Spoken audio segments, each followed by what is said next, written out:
ጤና ይስጥልን ውድ የጁሪስ ፖድካስት ቤተሰቦቻችን፣ ዛሬ አንድ እንግዳ ጋር ቀርበናል። ኃይለማርያም ደሳለኝ ይባላል። በመጀመሪያ በሰሜን ጎንደር ከፍተኛ ፍርድ ቤት ለ8 ዓመት አካባቢ በዳኝነት አገልግሏል። ከዛ በኋላ ደግሞ እንደገና ሌላ 8 ዓመት ደግሞ የህግ አማካሪና ጠበቃ ሆኖ ዋና መቀመጫውን አዲስ አበባ አድርጎ እየሰራ ይገኛል። ዛሬ በአንዳንድ ጉዳዮች ጋር ከእሱ ጋር ዲስከስ እናደርጋለን። ተከታተሉን። ኃይሌ እንኳን ደህና መጣ። እንኳን ደህና ቆየ። ኦኬ፣ ዛሬ ስለምን ብንወያይ ደስ ይለኛል? ስለ ሰበር ያው ከቅርብ ጊዜ ወዲህ በተለይ ሁሉም በቃ ሰበር ነው የሚለው። ድሮ ህጉ ምን ይላል፣ ይሄ አዋጅም አለ ወይ ደንብ ላይ መመሪያዎች ላይ ሰው ትኩረት ያደርግ ነበር እና አሁን ከቅርብ ጊዜ ወዲህ ደግሞ ሰበር ምን አለ ነው። ህጉ ምን አለ የሚለው ኦልሞስት ሪፕሌስ እየተደረገ ያለው ሰበር ምን አለ የሚለው ኒው ኖርማል የሆነ ነገር መጥቷል። እና ስለ ሰበር እስኪ አንዳንድ ነገር በተለይ ለአብዛኛው ህዝብ፣ ለህግ ባለሙያው ሳይሆን ለቢዝነስ ሶሳይቲው እና ለሌሎች ለአብዛኛው ህዝብ ይሄ ኮንሴፕት ምንድን ነው የሚለውን ትንሽ ከኔ ጋር ዲስከስ እናደርጋለን። ሰበርን እንዴት ዲፋይን ታደርገዋለህ? ሰበር ምን ማለት ነው? እንግዲህ ከቃሉ መረዳት እንደምንችለው ሰበር የሚለው መደበኛ ባልሆነ ሁኔታ በህገ መንግስታችን የተሰጠው ትርጉም መረዳት እንደሚቻለው የአንድ የሆነ የመጨረሻ ማለት በፍትህ ስርዓት ውስጥ ወይም በፍርድ ቤት መዋቅር በይግባኝ ስርዓት ሁሉ መጨረሻ አልፎ መጨረሻ ውሳኔ ተጠናቋል ተብሎ የሚታሰብን ውሳኔን ውድቅ የሚደረግበት የሚሰበርበት እንዲያ ኤፌክት እንዳይኖረ የሚደረግበት ማለት ነው።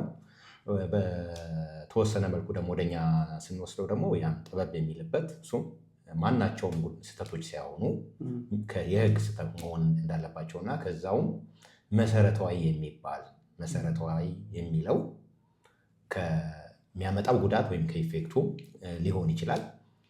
በዚህ መልኩ መረዳት ይቻላል። ጠበብ ተደርጎ የሚታይ በጠባቡ አንድ የሆነ ውሳኔ የሚታረምበት ስርዓት ነው ብሎ መውሰድ ይቻላል። ስለዚህ ቀላል ዲፊኒሽኑ ሰበር ማለት መስበር ማለት ነው። እንደዛ ማለት ይቻላል ማለት ነው። በእንግሊዝኛም ኳሽ ማለት ያው መስበር፣ እንዳልነበር ማድረግ፣ ውጤታማ እንዳይሆን ማድረግ አይደለም። አንዳንድ ሰዎች ምን ብለው ያስባሉ? ሰበርን ልክ የይግባኝ ስርዓት አንዱ አካል አድርጎ፣ አሁን ለምሳሌ የፌዴራል የመጀመሪያ ደረጃ ፍርድ ቤት የተሰጠው ውሳኔ በይግባኝ የፌዴራል ከፍተኛ ፍርድ ቤት ብዙ ጊዜ ያየዋል። የመጀመሪያ ይግባኝ ማለት ነው። እና የፌዴራል ከፍተኛ ፍርድ ቤት አሁን የስር ፍርድ ቤት የሰጠውን ውሳኔ ቢያጸናው የመጨረሻ ውሳኔ ሆነ ማለት ነው። ቀጥሎ ወደ ሰበር ነው የሚሄደው። ግን ሰበርን ቀጣይ ይግባኝ አድርጎ የማየት ነገር አለ። ይግባኝ ሳይሆን ሰበር የተለየ ስርዓት ነው አይደለም? እንደዛ ማለት ነው። የይግባኝ ስርዓት ሳይሆን ለምሳሌ አወቃቀሩንም ብናየው አሁን ሰበር ችሎቶች የት ነው የተደራጁት ብትል በክልል ጠቅላይ ፍርድ ቤት በፌዴራሉም በተመሳሳይ እንዲሁ ሆኖ በዛ ሃይራርኪ የሆነ ከፍ ያለ ሌላ ተቋም ሳይሆን እዛው ጠቅላይ ፍርድ ቤት ውስጥ ባለ በጎንዮሽ እዛው ተመሳሳይ ስልጣን ባላቸው ዳኞች በተመሳሳይ እርከን ባሉ የተዋቀረ አንድ የሆነ ችሎታ ነው እንጂ በራሱ መዋቅር ወይ ሃይራርኪ ያለው አይደለም። ለዛም ነው ይለያል። እዛው ወደ ተመሳሳይ ስልጣን ሆኖ እዛው የጠቅላይ ፍርድ ቤት ነው የመጨረሻ ውሳኔ ራሱ በአንድ ተመሳሳይ ስልጣን ሆኖ የበላይነት እንኳን ሳይኖረው ያንን ውሳኔ ሊቀለብስ የሚችልበት ሁኔታ አለና ይሄም አንዱ ማሳያው ነው። ራሱን የቻለ ይግባኝ ሳይሆን እዛው በጎንዮሽ አንዱን ውሳኔ የሚሰብር ማለት ነው የሚለው ቅድም አንተ ያደርጋል ያልከው ይገልጸዋል። እንደውም ይሄ በራሱ አሪፍ ነገር ነው። እንዲሁም አሁን ኢንሲደንታል ያነሳው ነገር አሁን ይግባኝ ስትል የታችኛው ፍርድ ቤት የሰጠውን ውሳኔ የከፍ ያለው ፍርድ ቤት በይግባኝ ሲያየው ወደ ፍርድ ቤት ነው የሚሄደው። ሌላ ፍርድ ቤት ነው። ሰበር ግን ችሎት እንጂ ፍርድ ቤት አይደለም። ራይት። ይሄም አንድ ክሪቲካል ነጥብ ነው። ሰበር ሲባል ባይዘው የአማራ ክልል ጠቅላይ ፍርድ ቤት ነው። በአንድ ወቅት ያዛ ብዙ ጊዜ ግራ በዛ ነበር እና የገጠር ሰዎች ይመጣሉ። እዚህ በገጠር መሬት ዙሪያ ክርክር የሚያደርጉ ሰዎች እና ሬጅስትራር አካባቢ ፋይል ሲያስከፍቱ ስባሪው ችሎት እዚህ ነው ይላሉ።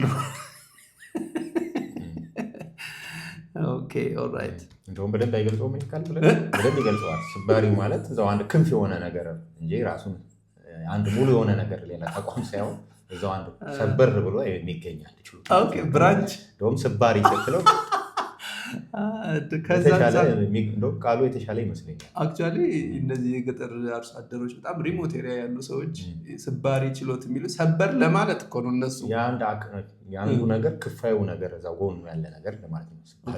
ሌላ ነገር ነው ያየው። የሚገርም ነው። ያው ሰበር የሚለውን ከቃል አጠራር ከዚህ ከአክሰንት ጋር ተያይዞ የመጣ ነገር ነው። ያ ራይት ኦኬ። ሰበር ባይዘው ይችን ጥያቄ ሳነሳ ምናልባት ካንተ በኋላ አንድ በጣም የምናከብረው በጣም ሲኒየር የህግ ባለሙያ አለ። አቶ ታምሮ ወንድማገኘውን ታውቃለህ? ስሙ አዲስ አበባ ለጊዜው ማስታወስ ጆርናል ላይ ምናምን ስሙን አላየሁ። በዛ ነው የማውቀው። በጣም ሲኒየር የህግ ባለሙያ ነው። በ1959 ዓመተ ምህረት አዲስ አበባ ዩኒቨርሲቲ ሎ ስኩል ፍሬሽማን የነበረ ነው። በጣም ምርጥ ሰው ነው። እሱን ፖድካስት ላይ እንጋብዘዋለን፣ ተነጋግረናል። እና ከሰበር መቋቋም ጋር በተያያዘ እሱ የሆነ የራሱ ኮምፕሌን አለው፣ እንገልጸዋለን እሱ ሲመጣ። ግን በአንተ መረዳት በአንተ እውቀት ሰበር መቼ ነው የተቋቋመው እና ለምንድን ነው የተቋቋመው? ያየው ነገር ካለ እስኪ። እንግዲህ ከ83 በኋላ ባለው ለውጥ የስርዓት ለውጥ ተከትሎ የመጣውን አሁን ባለው ተግባራዊ ከሚደረገው ህገ መንግስቱ አንጻር ለመግለጽ ይቻል ይሆናል። ነገር ግን ከዛ በፊትም በነበሩ ስርዓቶች ውስጥ ከንጉሱም ጊዜ ጀምሮ ሰበር ችሎት እንዳለ ይታወቃል። አሁንም ባለው ነባራዊ ሁኔታ ግን ስናየው በ1987 በወጣው ህገ መንግስት አንቀጽ 80 ላይ በክልል ጠቅላይ ፍርድ ቤትም የሚኖር ሰበር ሰሚ ችሎት እንደሚኖር እንዲሁም በፌዴራሉም ጠቅላይ ፍርድ ቤት ሰበር ችሎት እንደሚኖር እና ስልጣናቸውም መሰረታዊ የህግ ስህተትን የሚያርሙ እንደሆነ በተለይ የክልሎቹን ወስኖታል። በክልል ጉዳዮች ላይ የመጨረሻ ውሳኔ ላይ መሰረታዊ የህግ ስህተት ከተፈጸመ በዛ ጉዳይ ማየት እንደሚችሉ ይናገርና ወደ ፌዴራሉ ጠቅላይ ፍርድ ቤት ሲመጣ ግን በማናቸውም ውሳኔ በሚል ከላይ የጠቀሰ በእያንዳንዱ የመጨረሻ አካል በክልል ጉዳይ የክልል ጠቅላይ ፍርድ ቤት የመጨረሻው አካል እንደሆነ ይናገራል። እንዲሁም የፌዴራሉም እንደዚሁ የመጨረሻ አካልና ከዚህ በላይ የተመለከተው ቢኖርም ብሎ ግን የፌዴራሉ ጠቅላይ ፍርድ ቤት ሰበር ሰሚ ችሎት በማናቸውም ጉዳይ ላይ መሰረታዊ የህግ ስህተት ከተፈጸመ ያንን የማየት ስልጣን እንዳለው ይናገራል። ይሄ ማለት ካሴሽን ኦቨር ካሴሽን ወይም ከሰበር ወደ ሰበር ሊመጣ የሚችልበት ሁኔታ እንዳለ ያሳያል ማለት ነው። ስለዚህ ወደ አነሳው ጥያቄ ሲመጣ ስለዚህ መች ነው የጀመረው የሚለው አሁን ባለው አሁን ያለው በ2588 በተመለከተው አዋጅ ይሄ ችሎት አዲስ የመንግስት ለውጥን ተከትሎ የደርግ መንግስት ከወደቀ በኋላ ባለው ስርዓትም ራሱን ችሎ በአዋጅ 1988 አንቀጽ 10 እንደተመለከተው በዛን ጊዜ የሰበር ችሎት በጠቅላይ ፍርድ ቤት ተደራጅቷል። ከዛ በኋላ ደግሞ የሰበር ሰሚ ችሎቱ ውሳኔዎች አስገዳጅ፣ በተለይ የፌዴራሉ ሰበር ሰሚ አስገዳጅ እንዲሆን የህግ ማዕቀፍ እንዲኖር የተደረገው በአዋጅ ቁጥር 454/1987 በወጣው በማናቸውም የዳኝነት አካል ማናቸውም አካል የበታች ፍርድ ቤቶች አስገዳጅ የሚሰጣቸው ትርጉሞች አስገዳጅ እንዲሆን ተደርጎ አሁን ላይ በጣም ዳብሮ በሌላው ኮመን ሎው እንደምናውቀው ፕሬዚደንት ነገር አይነት ሊመስል የሚችል ነገር አለ። በእርግጥ በኮመን ሎው ህግ ራሱ የማውጣት ነው። በእኛ ሀገር ህግ የመተርጎም ነው። ያለውን ህግ ወጥነት እንዲኖረው በማስቻል ይህ ማዕቀፍ ተዘርግቷል ማለት ይቻላል። አሁን ሰዓት ደግሞ በጣም የተሻሻለ ከጊዜ ወደ ጊዜ የህግ ማዕቀፉ የተሻሻለ የመጣበት ሁኔታ ነው ያለው። ሰበር ምንን ግብ ለማሳካት ነው የተቋቋመው ማለት ይቻላል? ለምሳሌ ምን መጥቀስ ይቻላል መሰለ? በመላው ሀገሪቱ ተመሳሳይ እና ወጥነት ያለው የህግ አተረጓጎም ስርዓት እንዲኖር ማድረግ።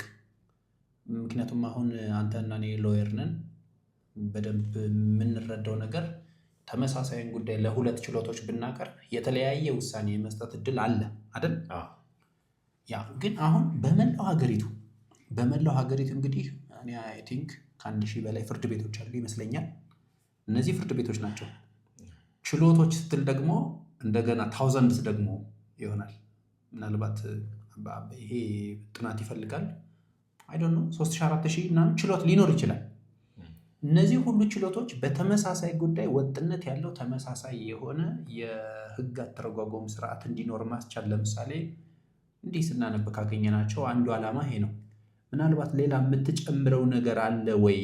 እና ያንን የተቋቋመበትን ዓላማ ለማሳካት ያቀደውን ነገር እያሳካ እንዳለ ይሰማሃል ወይ? አንተ እንደ ህግ ባለሙያ ዳኛ ሆነ ስትሰራ፣ አሁን ደግሞ ጠበቃ ሆነ ስትሰራ ሰበር ግቡን ለማሳካት የሚያደርገው ጥረት እየተሳካለት ነው ወይ? ውጤት የለውም ማለት አይቻልም። ምናልባት በሚፈለገው መጠን ነው ወይስ አይደለም የሚለው ነገር ነው ሊነሳ ይችላል። በእኔ አረዳድ ግን እንግዲህ ከህገ መንግስቱ ከወጣ ጊዜ ጀምሮ በግልጽ የሰበር ሰሚ ችሎቶች ውሳኔ ምን ያሉ የሚለው ተቀምጦ ህግ አውጪውም ያን ህገ መንግስቱ ሲጸድቅም በተለይ አሁን በክልል ጉዳዮች ላይ እንኳን የፌዴራሉ ጠቅላይ ፍርድ ቤት ትርጉም እንዲሰጥ ስልጣን መሰጠቱ ስታየው በሀገሪቷ በሙሉ ባለው የፍትህ ተቋም ውስጥ የህግ አተገባበሩ የህግ አተረጓጎም ወጥ እንዲሆን ወይም የሀገሪቷን ፍትህ ረገድ በማሻሻል አንድ ግብ ለማሳካት ታስቦበት የወጣ ድንጋጌ መሆኑን መረዳት ይቻላል። ይህንን ለማሳካት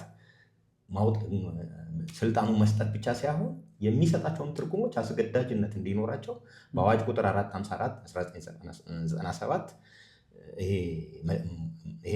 በዚህ መንገድ አስገዳጅነት እንዲኖረው መደረጉ ይህንን ወጥ ግቡን ማሳካት እንዲያስችል ነው።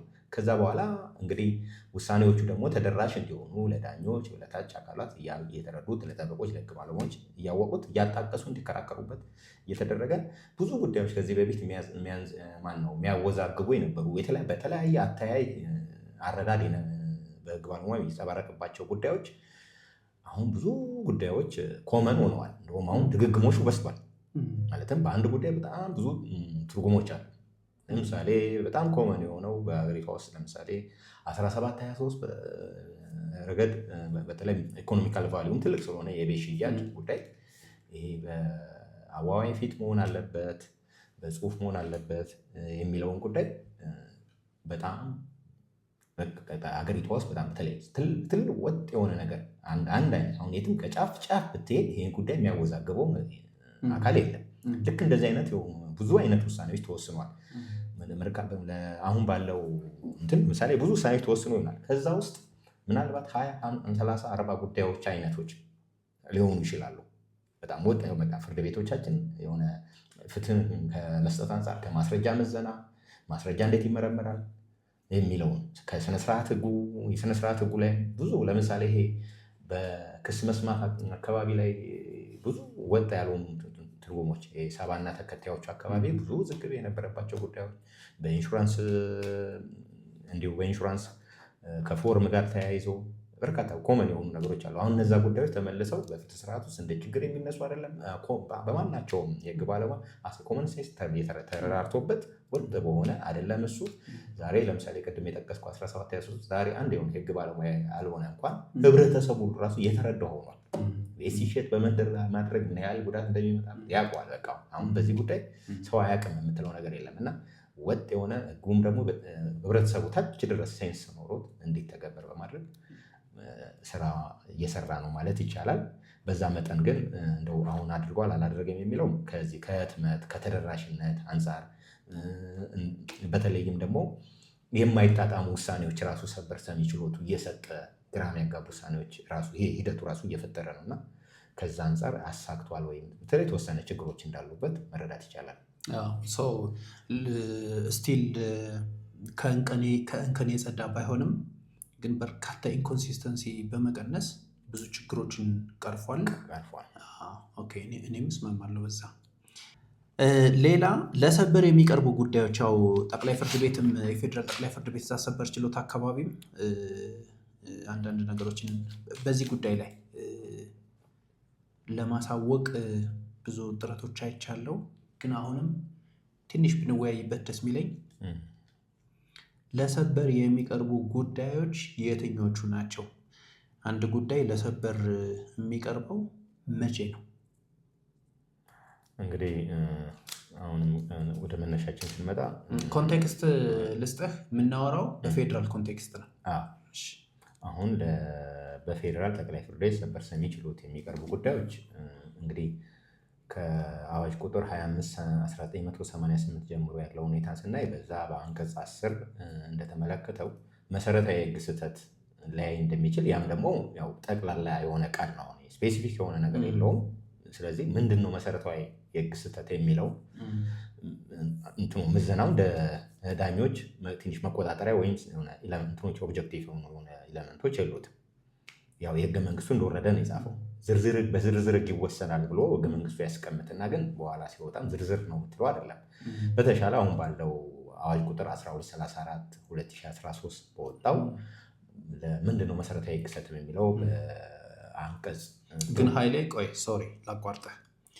አሁን የህግ ባለሙያ የሆኑ ሰዎች ጁኒየሮቻችንም በደንብ ይሄን ነገር ይረዱታል። አሁን የምታወራውን ነገር መርካቶ ላለ አንድ ነጋዴ ግን አሁን መሰረታዊ የሚለው ቃል ልክ ዘለህ ስትሄድ ላይረዳው ይችላል። ለምሳሌ ከቤቱ ተነስቶ አንድ ሰው የክስ አቤቱታውን ለሰበር ችሎት አያቀርብም አይደለ? ምናልባት ከዛ አንጻር ጀምረህ እንዴት ነው የሚቀርበው? እንግዲህ ቀለል ባለ ለማንኛውም ከህግ ውጭ ባለሙያ ሆነ ጠቅለል ባለ ቃል መግለጽ በምን እንዴት ይቻላል የሚለውን ለማየት መሰረታዊ የሚለው በራሱ ምንድን ነው ሁሉም ስህተት ሁሉ አይደለም ማለት ነው። ጠበብ አድርጎ የሚታይ ስህተቶች ሁሉ የሚታረሙበት ሳይሆን ስህተቱም አንደኛ መጀመሪያ ውሳኔው ራሱ ወደ ሰበር የሚካሄድበት ጉዳይ ምን መሆን አለበት? በፍትህ ስርዓት ውስጥ ተሟጦ የይግባኝ ስርዓቱን ጨርሶ ያበቃ የመጨረሻ ውሳኔ መሆን አለበት። የመጨረሻ ውሳኔው ከሆነ በኋላ ደግሞ ወደ ሰበር ጉዳዩን ለማሳረም ለማስቀረብ ምን መሆን አለበት? የህግ ስህተት መሆን አለበት። የህግ ስህተቶች ሁሉ ደግሞ በሰበር የሚታዩ አይደሉም፣ መሰረታዊ ይላል።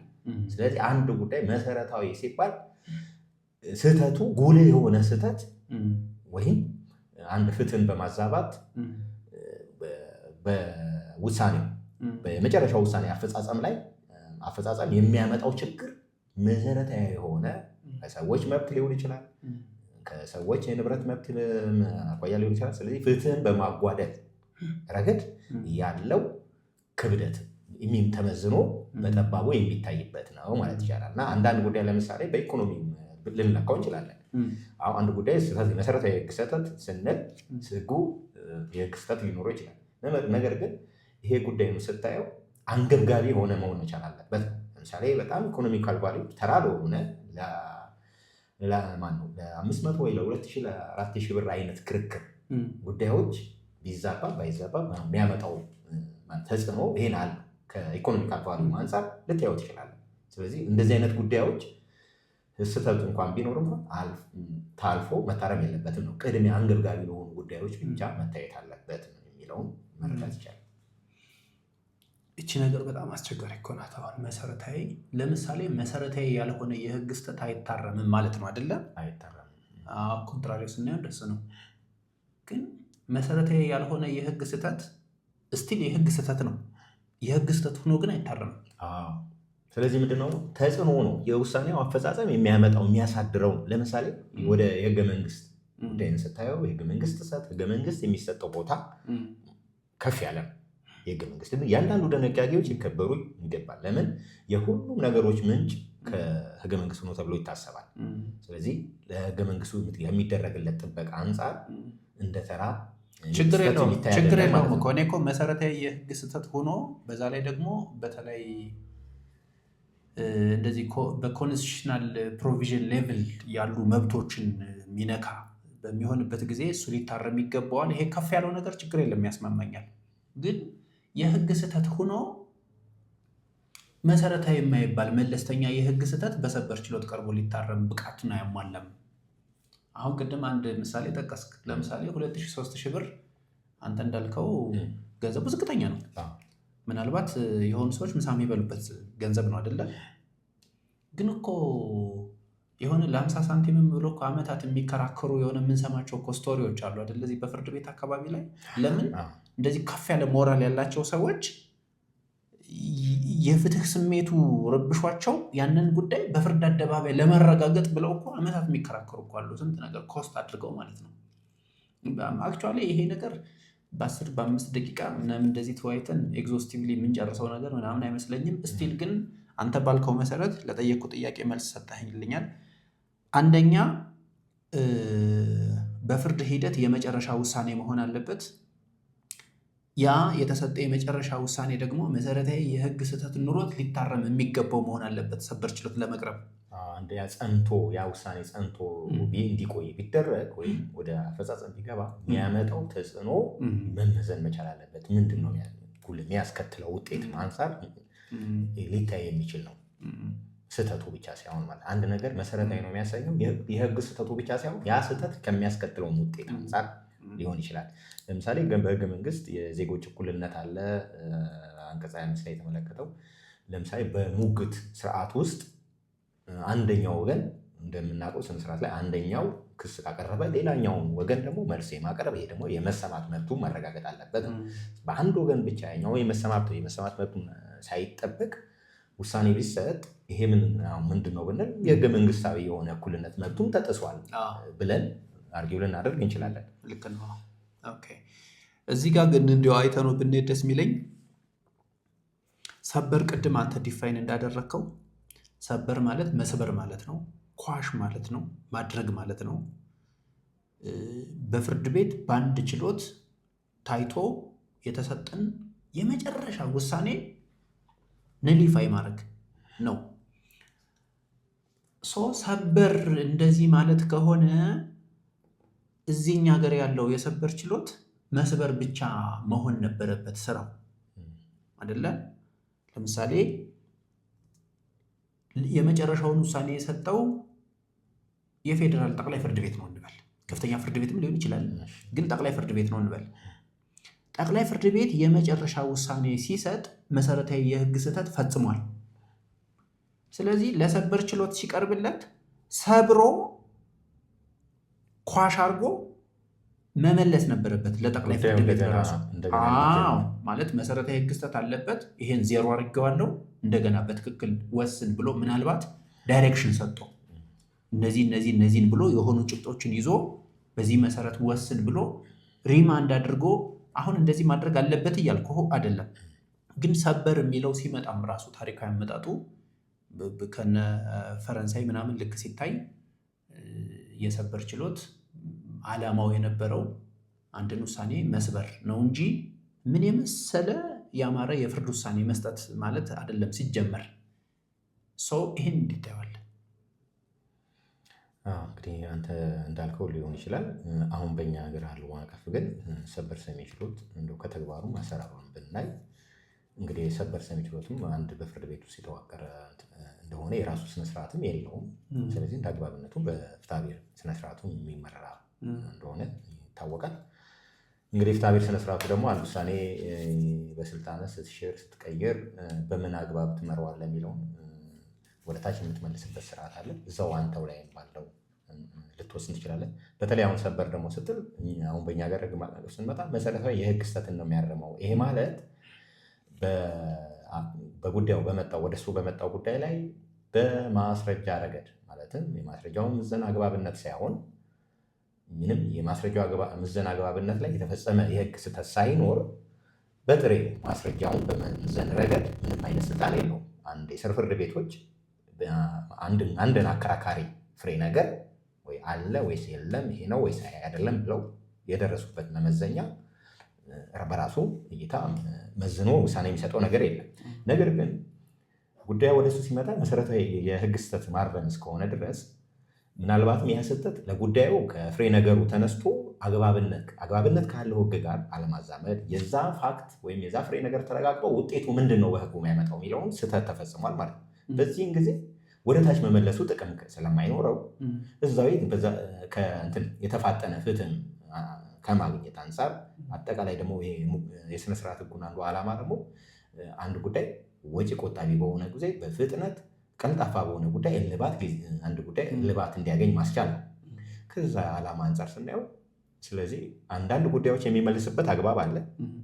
ነገር ግን ወደ ታች የሚመለስ ለምን ፍሬ ነገር ምናምን መመዘን እሱ ስልጣን ስለሌለው ይሄን ፍሬ ነገር ለምሳሌ ጉዳይ አግባብነት ያለው ፍሬ ነገር እነዚህ ሳይጣሩ ነው የተወሰነው ከተባለ ስክሰት አለ ማለት ነው። ያ ከሆነ ወደታች ይመልሰዋል። ለምን ለጉዳዩ ያለውን ፍሬ ነገር ራሱ ለይቶ ምንድን ነው በዚህ ጉዳይ ላይ የሚያስፈልገውን ፋክትን ራሱ ለይቶ አለመወሰንም ይሄ ክስተት ስለሚሆን ፋክቱን አረጋግጥና እነዚህን ፋክት አረጋገጥክ በኋላ ምንድን ነው ውጤቱ የሚለውን በራሱ ወስን ብሎ ሊመልስ ይችላል። ነገር ግን ፋክቱ ታች ምንም የተረጋገጠ ፋክት አለ። ስህተቱ ግን ፋክቱን ከህጉ ጋር ማዛመድ ከሆነ የተረጋገጠውን ፋክት ህግ ጋር አዛምዶ ውጤቱን በራሱ ማስቀመጥም ህግን ወይም ትክክለኛ የህግ ትርጉም መስጠትም ስለሆነ በራሱ እልባት ከመመለስ ይልቅ በራሱ እልባት እንዲያገኝ አድርጎ መቋጨቱ ውጤታማ። እስማማለሁ። እኔ እኮ በሱ እስማማለሁ። እንዲሁም አንዳንድ ጊዜ ሪማንድ ያደርጋል። በ341 343 ፍትሐብሔር ስነ ስርዓት ህግ ብዙ ኬዞችን ሪማንድ ያደርጋል። እኔ ሪማንድ ባያደርግ ራሱ ደስ ይለኝ ነበር። ለምን 3 ዓመት 4 ዓመት የፈጀን ክርክር እንደገና 4 ዓመት የፍጅ ብሎ መመለስ ማለት ነው። እና በተቻለ መጠን ቢችል ኑሮ ያ ሁሉ ቢያርመው እኔ ደስ ይለኝ ነበረ። ግን ሰበር ከቃሉ ትርጉም ከስሪቱ ከታሪካዊ አመጣጡ ከእሱ አንጻር ነው እኔ ጥያቄ የጠየቁ። ለምሳሌ አንድ ሴናሪዮ ልስጥህ። አንተ የከፍተኛ ፍርድ ቤት ዳኛ ሆነህ ሰርተሃል። የታችኞቹ ፍርድ ቤቶች የሰጡትን ውሳኔ በይግባኝ አይተህ ታርም ነበር አይደል? አንተ የነበርክበት ፍርድ ቤት ላይ የመጣን አንድ ይግባኝ የታችኛው ፍርድ ቤት የሰጠው ውሳኔ ላይ መሰረታዊ የህግ ስህተት ቢኖርበት ታርመዋል? ታርመዋል። ስለዚህ መሰረታዊ የህግ ስህተት ሰበር ሳይሆን ሌሎች ችሎቶችም ያርማሉ። በደንብ ነው የሚያርሙት። ልዩ የሚያደርጋቸው ምንድን ነው? የፋክት ስህተትንም አብረው ያርማሉ እነሱ። እንደገና ደግሞ መሰረታዊ የማይባልን ስህተትም ሊያርሙ ይችላሉ። ማንኛውንም የህግም ሆነ የፍሬ ነገር ስህተት ሊያርም ይችላል። ስለዚህ ይሄ ሰበር እኮ አሁን ስሙን ሰበር እያልን እየጠራ ነው። ስራው ግን የፍርድ ቤት ስራ ነው። ኤክሴፕሽኑ ምንድነው መሰለህ? ዘኦል ኤክሴፕሽን አንደኛ ፋክት አያርምም፣ በፋክት ላይ ያለ ስህተት አያርምም።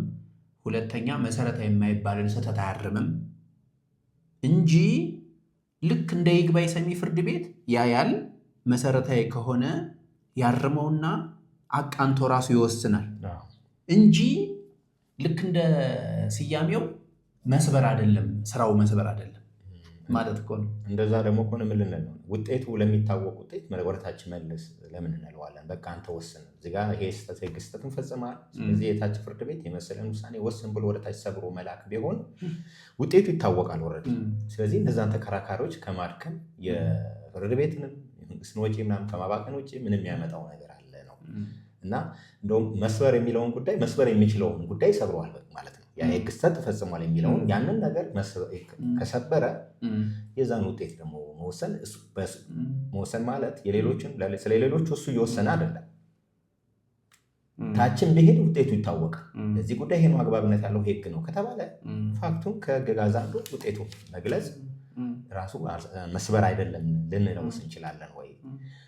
ወደ ታችን ደግሞ ሲመልስ መስበር ባለበት ደረጃ የሚሰብረውን ስህተት ሰብሮ አርሞ በህግ ስርዓቱ ግን በይግባኝ ስርዓት ውስጥ ግን ስታብሊሽድ እየሆኑ የመጡ ፋክቶችን ያለውን ሂደት የተቋቋመ ነው እየተገነቡ የመጡትን የክርክር ሂደቶች የተሰሩ ስራዎችን ግን ወደታች ከሚንደው ባሉበት ደረጃ እነዛን ጠብቆ አንድ የሆነ ገዥ ውሳኔ እንዲወሰን ማድረጉ ራሱን አልሰበረውም ማለት ይቻላል ወይ?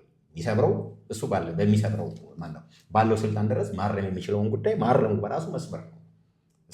ከዛ ውጭ ግን ያሉትን ነገሮች ግን ስህተት የሌለባቸውን የፋክት የማስረጃ ምዘናው እነዛን ሁሉ ደግሞ እንዲጠበቅ ማድረግ ምኑ ነው ስህተቱ? ለምሳሌ ከፍተኛ ፍርድ ቤት ላይ የጀመረ ጉዳዩ ከታች መጀመሪያ ደረጃ ፍርድ ቤት ጀምሮ ከፍተኛ ፍርድ ቤት ላይ ከደረሰ ከሆነ በይግባኝ ሳይ ባይዘወይ ኃይሌ እኔ ስህተት ነው አላልኩም። እኔ ሰበር ከዚህ ከመስበር ስራው ጋር ከስያሜው ጋር ተያይዞ አሁን እየሰራ ያለው ስራ ስህተት ነው እያልኩ አይደለም። ግን እኔ እያልኩ ያለሁት ምንድን ነው መሰለህ፣ ሰበር ችሎቱ የሚሰራው ስራ ከመስበር ያለፈ ነው። ተጨማሪ ስራ እኮ ነው እየሰራ ያለው። ይሰብረዋል፣ አቃንቶ ደግሞ ይወስነዋል። ያለፈ ስራ ነው እየሰራ ያለው፣ ፕላስ ነው።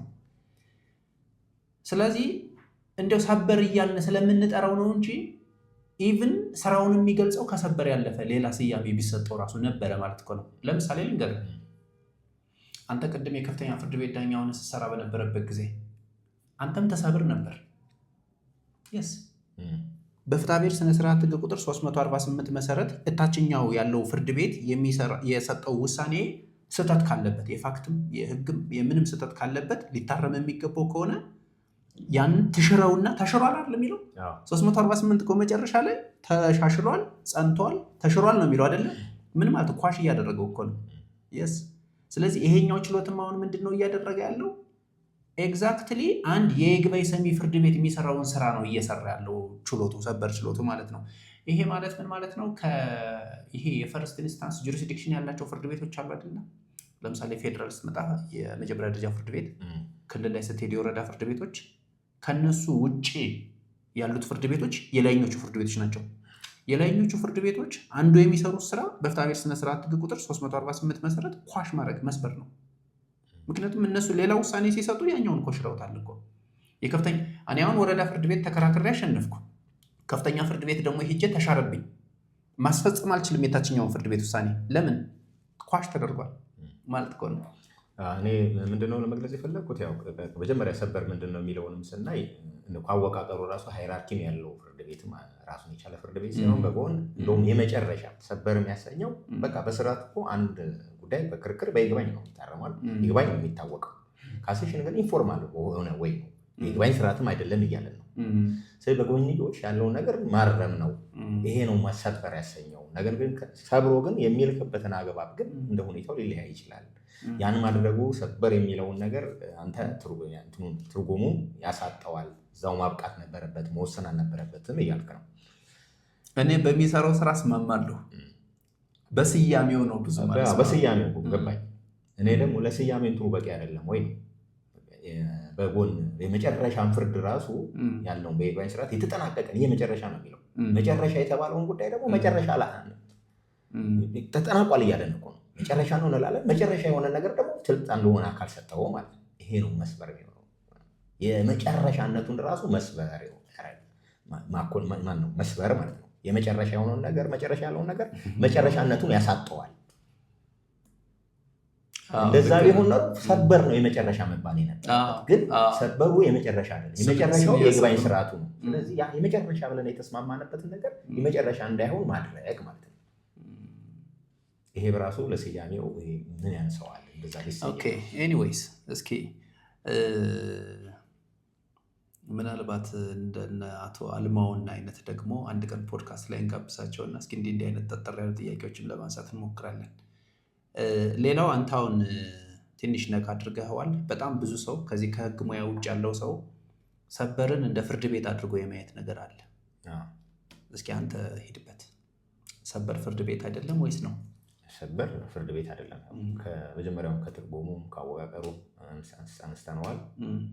ስለዚህ ራሱን የቻለ አንድ ቤንች እዛው በተመሳሳይ ባለ ለምሳሌ ቅድም እንዳነሳ ነው በጠቅላይ ፍርድ ቤት ውስጥ ከጠቅላይ ፍርድ ቤት ከፍ ብሎ የሚገኝ ተቋም ሳይሆን እዛው መሰረታዊ የሆኑ የክስተቶች ጸንተው እንዳይቆዩ የሚያደርግ ይሄም የፍትህ ስርዓቱን የተዛባ የሆነ ውሳኔ ጉልህ የሆነ ፍትሃዊነትን የሚያሳጣ ነገር እንዳይጸና ማድረግ ማረም። መጨረሻው ግቡ ምንድነው? የፍትህ ስርዓቱን ውጤት መለኪያ ነው። በቃ እንዳይጸና። ለምን የይግባኝ ስርዓቱ ራሱ ላያርመው ይችላል። ከሁለቱ ወይም ተከራካሪዎች ጉዳይ ያለፈ ነገር የሚያመጣው ተጽዕኖ አለ ማለት ነው። ለዛም ነው ወደኋላ ሄዶ የሚሰጠውም ትርጉምም አስገዳጅ እንዲሆን የተደረገበትም ከዚህ ዓላማ አንጻር ነው። ሌላ አንድ እንደው ዝም ብሎ ለእኔ የሚገርመኝ አንተን ላያስገርም ይችላል ወይም ሌላ ሰው ላያስገርም ይችላል። ለእኔ ግን ትንሽ እንትን የሚለኝ ለምሳሌ አንተና እኔ እዚህ የፌዴራል የመጀመሪያ ደረጃ ፍርድ ቤት ዳኛ እንድንሆን ተሾምን። አስዩ ከዕለታት አንድ ቀን አንተን ላድርግህ እስኪ ግድ የለም በቃ እኔ እዛው ቀረው ግድ የለም ሄድን የዚህ ቆያለሁ ወደ ከፍተኛ ፍርድ ቤት ተሾምክ። የመጀመሪያ ደረጃ ፍርድ ቤት ዳኛ ሁነህ ስታገለግል ቆይተህ የከፍተኛ ፍርድ ቤት ዳኛ ሁነህ መስራት ካለብህ ትሾማለህ። እንግዲህ ያለውን አትሊስት በዚህ ጉዳይም ሌሎች የሚከራከሩ ሰዎች አሉ አይቻለው። ግን መሾም ያስፈልግሃል። ከፍተኛ ፍርድ ቤት ማለትም የመጀመሪያ ደረጃ ፍርድ ቤት ዳኛ ነበርክ። ወደ ከፍተኛ ፍርድ ቤት ፕሮሞት ልትደረግ አስፈለገ፣ መሾም ያስፈልጋል። ትሾምና የከፍተኛ ፍርድ ቤት ዳኛ ትሆናለህ። ስለዚህ እኛ የምናየውን ውሳኔ አንተ በይግባኝ ታያለህ። ኦኬ። ከከፍተኛ ፍርድ ቤት ላይ ደግሞ ሁነህ ደግሞ ወደ ጠቅላይ ፍርድ ቤት ደግሞ መሄድ አስፈለገ። ስትሄድ አሁንም ትሾማለህ። አሁንም በተመሳሳይ ምክር ቤት ትሾማለህ። እኔ ስለ ምክር ቤቱ ስለ አሿሿም ስርዓቱ አይደለም የማወራው። ሌላ ከሰበር ጋር ተያይዘው ሌላ ጥያቄ ነው ያለኝ። ምክር ቤት ሄደህ ትሾማለህ፣ ጠቅላይ ፍርድ ቤት። ስለዚህ የከፍተኛ ፍርድ ቤት የሚሰጡትን የከፍተኛ ፍርድ ቤት ዳኞች የሚሰጡትን ውሳኔ በይግባኝ እያየህ ታጸናለህ፣ ትሽራለህ። ከጠቅላይ ፍርድ ቤት ደግሞ ቆይተህ የት ሄድክ? ወደ ሰበር መሄድ አስፈለገ። ያኔ አትሾምም፣ ግን የጠቅላይ ፍርድ ቤትን ውሳኔ ግን ትሽራለህ፣ ታጸናለህ እና በይግባኝ ታያለህ። በይግባኝ ማለት ይግባኝ የሚለውን ቃል አሁን መጠቀም አንችልም። አትሊስት የሰበር አቤቱታ ቀርቦ የጠቅላይ ፍርድ ቤት የሰጠውን ውሳኔ ልታሻሽለው፣ ልታጸናው፣ ልትሽረው ትችላለህ በሰበር። የኔ ጥያቄዋ ምንድናት መሰለህ? ሰበር ችሎት ነው እንጂ በጠቅላይ ፍርድ ቤት የሚገኝ አንድ ችሎት ነው እንጂ ፍርድ ቤት አይደለም ነው። ለዛም ሹመት አያስፈልግም፣ ምደባ ነው የሚያስፈልግ። የጠቅላይ ፍርድ ቤት የመደበኛ ችሎቶች ላይ ዳኛ ነበርክ። ከዕለታት አንድ ቀን በምደባ ወደ ሰበር አጣሪ ወይም ሰበር ባለ 5 ትመደብና ትሰራለህ። ፕሮሞትድ አልሆንክም ማለት አልተሾምክም፣ ግን የጠቅላይ ፍርድ ቤትን ውሳኔ ግን እየቀረበልህ እያየህ አንተ ግን እየሻርክ እያጸናህ ነው ያለው። ይሄ ነገር ለእኔ ይገርመኛል። አሁንም ቅድም እንዳለው ነው። ራሱን የቻለ ችሎት አይደለም። ለዛም ፕሮሞት ተደርገን ራሱን የቻለ ፍርድ ቤት አይደለም። ስለዚህ አንድ ችሎት አደረጃጀት ነው። ያ ደግሞ ሕግ አውጪው ሊያሳካ በፈለገው ዓላማ የተቋቋመ ነው እንጂ እንደውም እዛው ብንሄድ ራሱ እኮ የሰበር ሰሚ ችሎት እኮ ራሱ የሰጠውን ትርጉም መልሶ ራሱ በሌላ ጊዜ የተለየ አቋም ይዞ ትርጉም እንዲሰጥበትም የሚያስችል ሕግ ስርዓት አለው አይደለ? ስለዚህ የሌሎቹን ዳኞች ምናምን ውሳኔ የመለወጥ የመሻር የመቀልበስ ብቻም ሳይሆን ራስህ ከዚህ በፊት ያራመድከውን አቋም ራሱ ልትቀይር የምትችልበት ችሎት አደረጃጀት ይህን የዓላማ ሊያሳካ የተቋቋመ ችሎት ነው ማለት ይቻላል። ለምሳሌ አሁን በ7 ዳኛ በሌላ ጊዜ የተሰጠው አቋም ሲያስፈልግ ውሳኔው ስህተት አለበት ተብሎ ሲታሰብ አንድም በዳኞቹ አነሳሽነት ወይንም በባለጉዳዮች አመልካችነት ከዚህ በፊት የተሰጠ ትርጉም አንተ እንደማያስኬድ ታውቃለህ። በዛ መንገድ መከራከሩ እንደማያስኬድ ካወቅ እንደውም በዚህ ጉዳይ ብለህ ለፕሬዚዳንቱ አመልክተህ 7 ዳኛ ከታመነበት 7 ዳኛ እንዲቋቋም ተደርጎ ዳኞቹን ካመኑበት አቋሙ እንዲቀየር ይደረጋል። ይሄ በራሱ የሃይራርኪ ጉዳይ ሳይሆን የሰበር ወይም መሰረታዊ ሕግ ስህተት የሆነ ውሳኔ በሀገሪቷ ጸንቶ እንዳይቆይ ወደኋላ የሚመጡ ውሳኔዎችን በዛ መንገድ እንዳይወሰኑ ከሚያሳድረው ተጽዕኖ አንጻር እንዲታረም የተቀመጠ የችሎት አወቃቀር ነው ማለት ይቻላል። ምናልባት አሁን ላይ በጣም ብዙ ጉዳዮች እያየሁ ሊሆን ይችላል። ትንሽ እንደውም አንዳንዴ እንትን የሚለኝ በጣም ሰፊ ጉዳይ ነው እየታየ ያለው አሁን ራሱ ምናልባት ወደዚህ ውስጥ የገባ ነው። የበታች ፍርድ ቤቶች አሁን በዛው መጠን የሚፈጥሩት መሰረታዊ ክስተት እየበዛ ስለመጣ ነው እንጂ ጠበብ ብሎ በጣም ትንሽ ጊዜ ኖሯቸው ምናልባትም የምርምር አይነት በጣም ገዢ የሆኑ በጣም ተመራጭ ሊያከራክሩ ይችላሉ ተብሎ የሚለዩ ጉዳዮች ላይ በጣም ትንሽ ጊዜ ውስጥ ኖሮት ሊያይ የሚችል ችሎት መሆን ነበረበት። አሁን ግን የይግባኝ ስርዓት ሆኖ ሆኗል። እኔም እንደዛ እስማማለሁ። ኢፌክት እንደዛ ሆኗል። አንድ ውሳኔ ለምሳሌ አንድ ጆርናል የሚያክል በጣም ዲቴይል የሆነ በጣም ትንሽ ጉዳዮች እንዲያዩት መሆን መቻል ነበረበት። ነገር አገሪቷ ውስጥ አሁን ያለው የፍርድ ቤት ውስጥ ያለ አሰራር የፍትሁ ጥራቱ በዛን ልክ ስላልሆነ ማለፍም ስለከበደ ነው። አሁን ሰበር እኮ ችሎቱ ራሱ እኮ አንድ አይደለም እኮ ባለ 5 ዳኛ እኮ ወደ 3 ምናምን ችሎቶች አሉ አይደል? የሰው መጨናነቅ ሀገሪቷ ጫፍ እስከ ጫፍ ነው የሚመጣውና ኦልሞስት የይግባኝ ፍርድ ቤት አይነት ኃይል ሆኗል በተግባር። አንተ ካነሳው በተጨማሪ እኔ አሁን የነካሁ የመሰለኝ ለምሳሌ ይሄ ከጀጅመንት ራይቲንግ ውሳኔውን ራሱ ስታየው አንድ ሰበር ለምሳሌ 7 ገጽ ያለው አንድ ውሳኔ ስታየው ፓርቲዎቹ እነማን ናቸው፣ ክርክሩ እንዴት ጀመረ፣ እንዴት በስር ፍርድ ቤቶች እየተሰጠ እየተለዋወጠ የመጣው ነገር ምንድን ነው፣ ከዛ ለዚህ ሰበር ችሎት እንዴት ቀረበ፣ መሰረታዊ የህግ ስህተት ደግሞ ተፈጸመበት ብለው ለማጣራት የያዙትን ጭብጥ ይመሰርቱና ውሳኔ ሲጽፉ ሪዝኒንግ ፓርቷን አይታት ከሆነ በጣም ትንሽ ናት። እሱ ነው መለጠጥ ያልነበረበት። እሱ ነው በቃ ትልቁ ትኩረት መሆን ያለበት። አንደኛ ስፔሲፊክ የሆነ ትርጓሜ ውስጥ ባይገባ የሆነ መርሆች አሉ አይደለ? እነ መቆጣጠሪያ መርሆች ጠብ ያሉ ግን አንድ ውሳኔ ለብዙ ጉዳዮች እንዲገዛ አድርጎ የሚያስችል አይነት ትርጉም ቢሰጥ ጥሩ ነበር። አንዱ ሰበር ከአንዱ ሰበር፣ ይሄ ሰበር ይገናኛል ከዚህ ጋር ከሆነ የምንለው ለምንድን ነው? የሚያዩትን ነገር ጄኔራል የሆኑ መርሆች ላይ የተመስርቶ ውሳኔ ከመስጠት ይልቅ በጣም ተራ ስፔሲፊክ የሆነ ጉዳይ ውስጥ እየገቡ ስለሚወስኑ ነው። እዚህ ሰበር ውሳኔ ላይ እንደገና እኔ ለወደፊት ትኩረት የሚሰጠው ነገር የሚመስለኝ ሰበር በአንድ ውሳኔ ላይ የሚነካካቸው ነገሮች አሉ እና አስገዳጅ የሆነው የትኛው ፓርት ነው? እሱ ነው እንግዲህ አሁን የተደባለቀ እኮ ያስቸገረው። እነሱም ሲወስኑ አንዳንዱን እግረ መንገዱን በቃ ማለትም ቦታ ሰጥቶት ኃይለ ቃሉ የውሳኔው ኃይለ ቃሉ የቱ ነው ኮሩ ፖይንት የሚለውን ነገር ለመለየትም በውሳኔ አጻጻፍ ጀምሮ ጥንቃቄ የተሞላበት ቢሆን ጥሩ ነው። ለምን እግረ መንገዳቸውን አንዳንዱ ትርጓሜ አይሰጥበትም፣ ነገር ግን የሆነ የህግ ነጥብ ምናምን እየነካ ይሄዳል። ለጉዳዩ ልባት እየሰጠ ሲመጣ እግረ መንገዱን የሆነ ነገር ያነሳል እና ኢንሲደንታል እነዚህ ጉዳዮች ግን ትርጉም ተሰጥቶባቸዋል ማለት ይቻላል ወይ? አሁን እነሱን ጠቅሰህ ለበታች ፍርድ ቤቶች አስገዳጅ ውሳኔ ተሰጥቶልኛል እያልክ ለአንተ እንደ ማጠናከሪያ መከራከሪያ አገለግልሃል ወይ?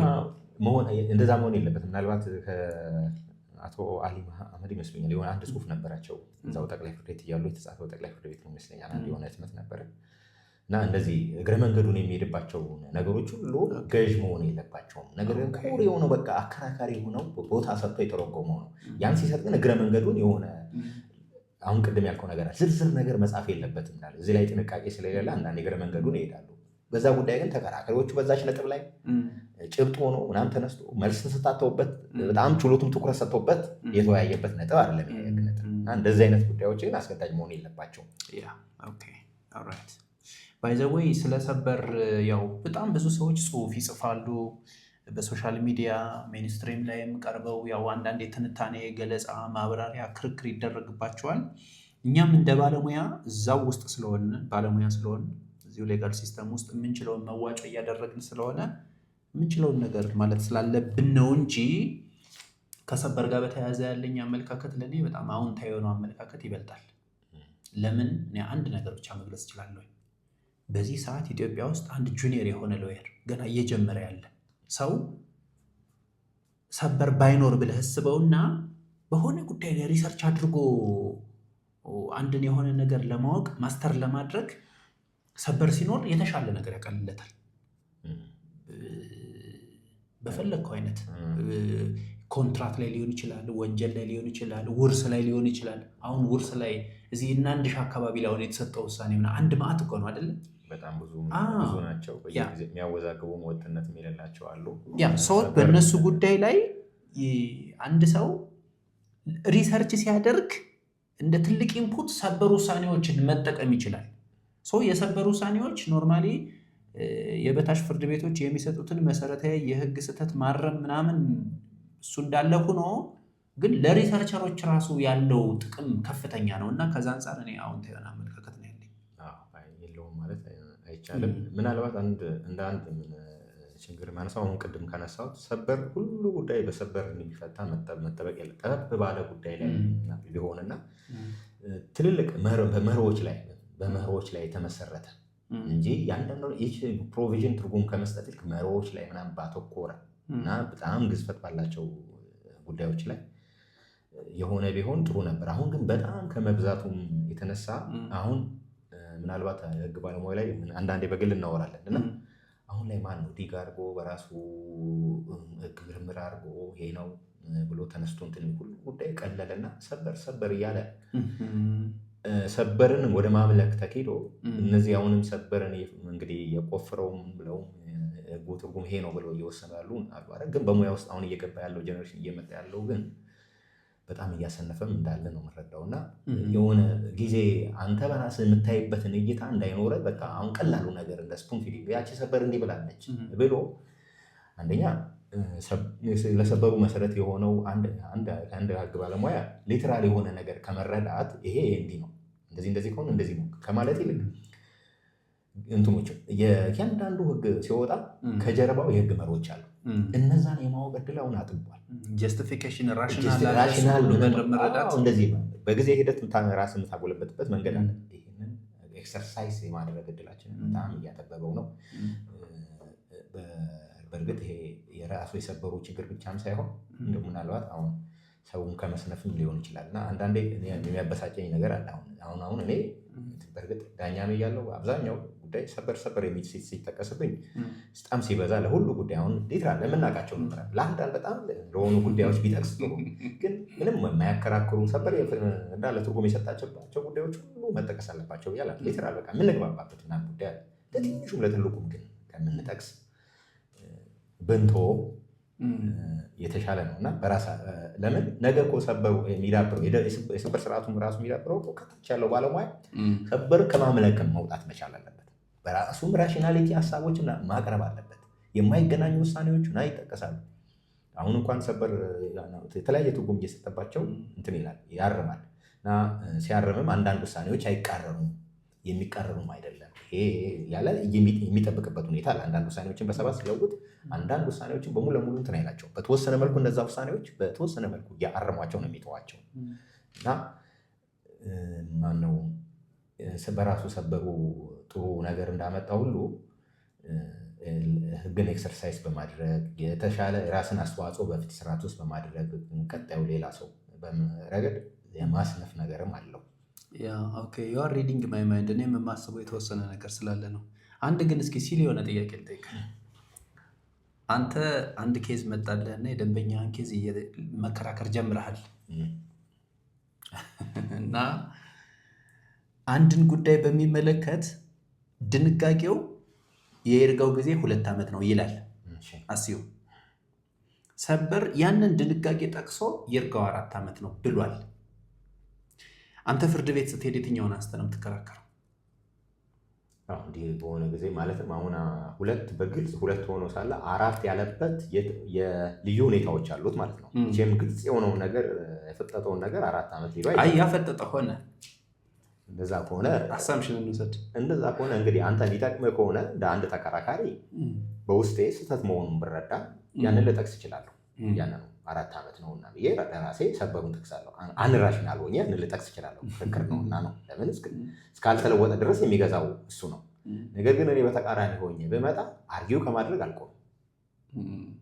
ምናልባት የበታች ዳኞች ክርክርህን የትኛው ነው የሚደግፍልህ የሚለው አለ እንጂ አሁንም እኮ እንትን አይደለም። አርጊው እንዳታረግ በቃ ሰበር ብሏል ብለህ አርጊው እንዳታረግ የሚከለክል ነገር የለም። ለምን መሰለህ?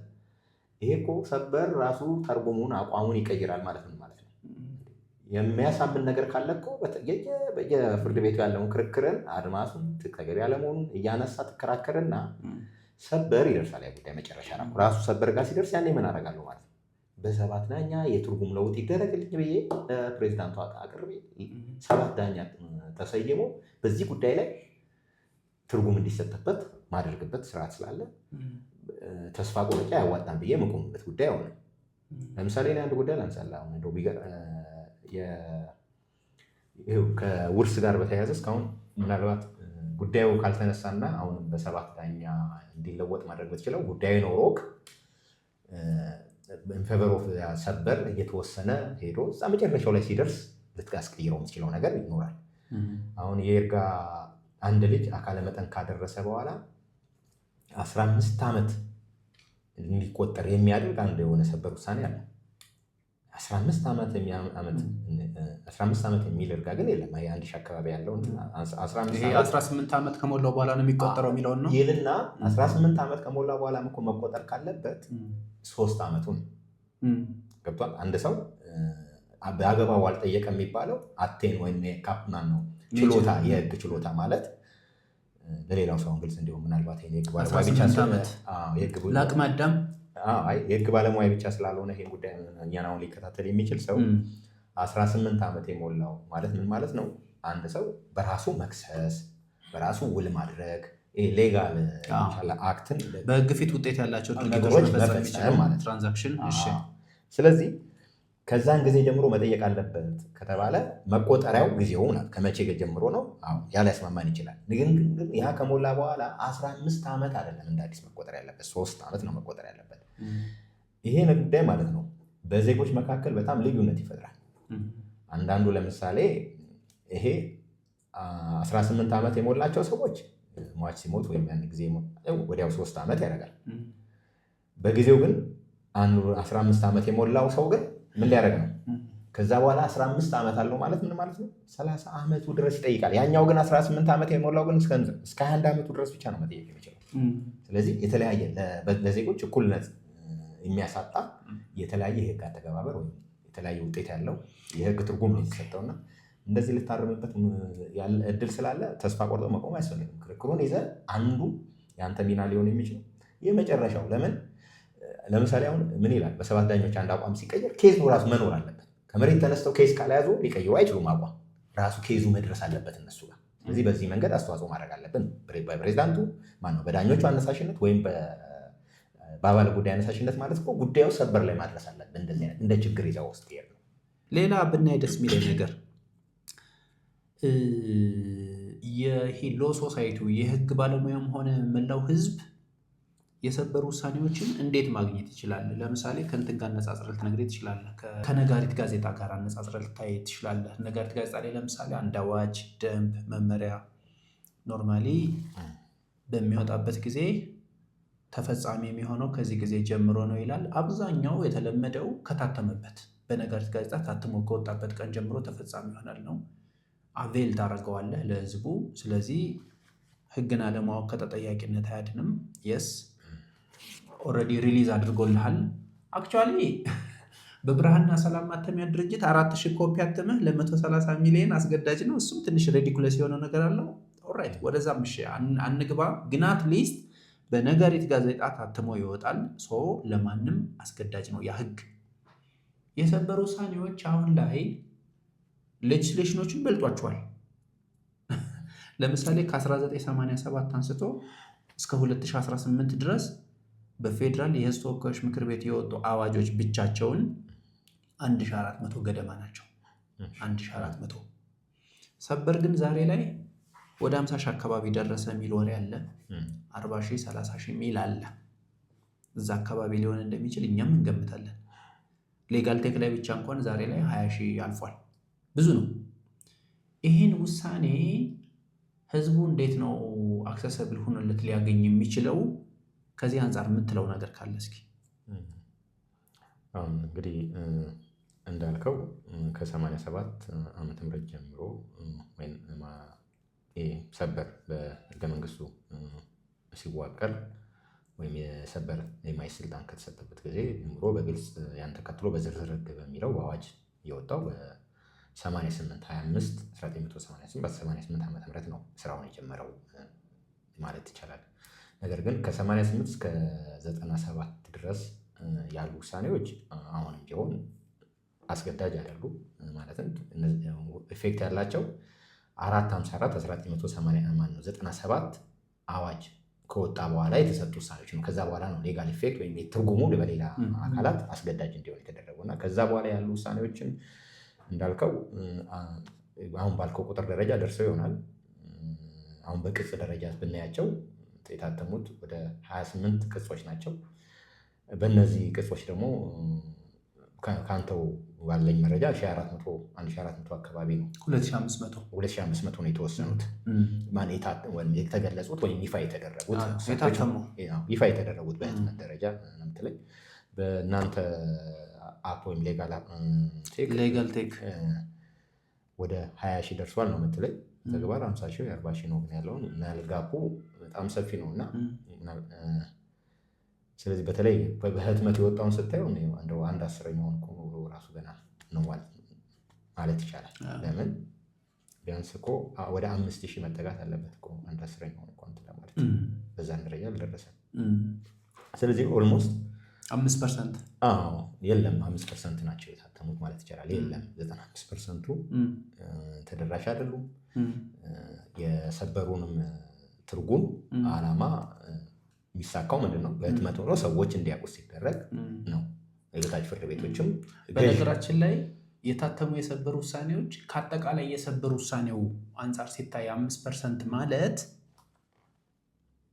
ሁሉም ውሳኔዎች ለአንተ አሁን አክሰሰብል ቢሆኑ እንደ ህግ ባለሙያ ያለህን ሪሶርስ 20 እጥፍ ይጨምርልሃል ማለት ነው። እያንዳንዱ ኬዞች ባሉ በቃ ሄዶ ምንድን ነው የሰበር ዓላማ አይደለ? ቀጣይ በሚመጡ ውሳኔዎች በሀገሪቷ በሚሰጡ ፍርድ ቤት ስርዓት ውስጥ የሚሰጡ ውሳኔ ወጥ የሆነ ውሳኔ እንዲኖር ነው አይደለ? 95ቱ ሲቀሩ እኮ ምናልባት ብዙ ያጓደሉታል። አሁንም ገና በተሰጠው ፍትህ ራሱ ባለመታወቁ የተለዩ ውሳኔዎች ሊኖሩ ይችላል። ከታተሙት የተለየ ቢሆኑ በተለየ ጉዳይ አቋም የተያዘባቸው ተመሳሳይ ሆኑ ምናልባት ምንም አይደሉም ልልን እንችላለን። ግን የተለዩ ጉዳዮች ደግሞ እንደውም ብዙ ጊዜ የተለየ ነገር እየተገኘ ያለው ያልታተመ ምናምን እየተባለ በጣም በታተሙት ውስጥ ያ ኢሹ ያ ጭብጥ ወይ ገበርን የሚያደርግ ገበርን ያልተደረጉ ጉዳዮች ናቸው ያልታተሙ እያልን ያለ ነው። እና ያ ማለት ዛሬ ድረስ እየተሰራባቸው ባለው የውሳኔ አሰጣጥ ውስጥ የሚያሳድረውን ተጽዕኖ እንዳይኖራቸው ወይ ውጤት እንዳይኖራቸው ተደርገዋል ማለት ነው። አለመታተሙ በዚህ ደረጃ የህትመቱ ወይም የተደራሽነቱ መቀነስ የሰበሩንም ወይም የሰበር ችሎትን ሰበር ገዥ እንዲሆን የተደረገበትን ዓላማ እያሳካ አይደለም ማለት ይቻላል። ስለዚህ ወደ አሁኑ ያለው አዋጅ እንኳን ብንመጣ በ1234 2013 አንቀጽ 3 የመጀመሪያው ቀዳሚ ነገር የሚያደርገው እንደውም ተደራሽ እንዲሁም በመጀመሪያ በኤሌክትሮኒክስ ዘዴ ቀጥሎ ነው ወይም በህትመት የሚለው እና አሁን ጠቅላይ ፍርድ ቤቱ እየሰራ ያለው በብዛት ብናይ በህትመቱ ላይ ነው አሁንም እያተኮረ ያለው። ይሄ ለምን እንደሆነ አንደኛ ይሄ አውትዴትድ ነው የሚሆነው፣ ጊዜውንም የዋጅ አይደለም እና በተቻለ መጠን በቅጽበት ዛሬ የሚወሰን ውሳኔ ወደኋላ ያሉት ውሳኔዎችን ምናልባት ወደ ሶፍት ኮፒ ምናምን ተቀይሮ ገና አልተሰራባቸው ናል። ዛሬ ግን በየዕለቱ የሚታተሙት ውሳኔዎች ለምንድን ነው ወደ አንድ ዳታ ውስጥ እየገቡ ለህብረተሰቡ ተደራሽ መሆን መቻል አለባቸው በኤሌክትሮኒክስ። እዚህ ጋር ብዙ የሚቀር ስራ አለ እና ጠቅላይ ፍርድ ቤቱ ስራውን እየሰራ ነው ማለት አይቻልም።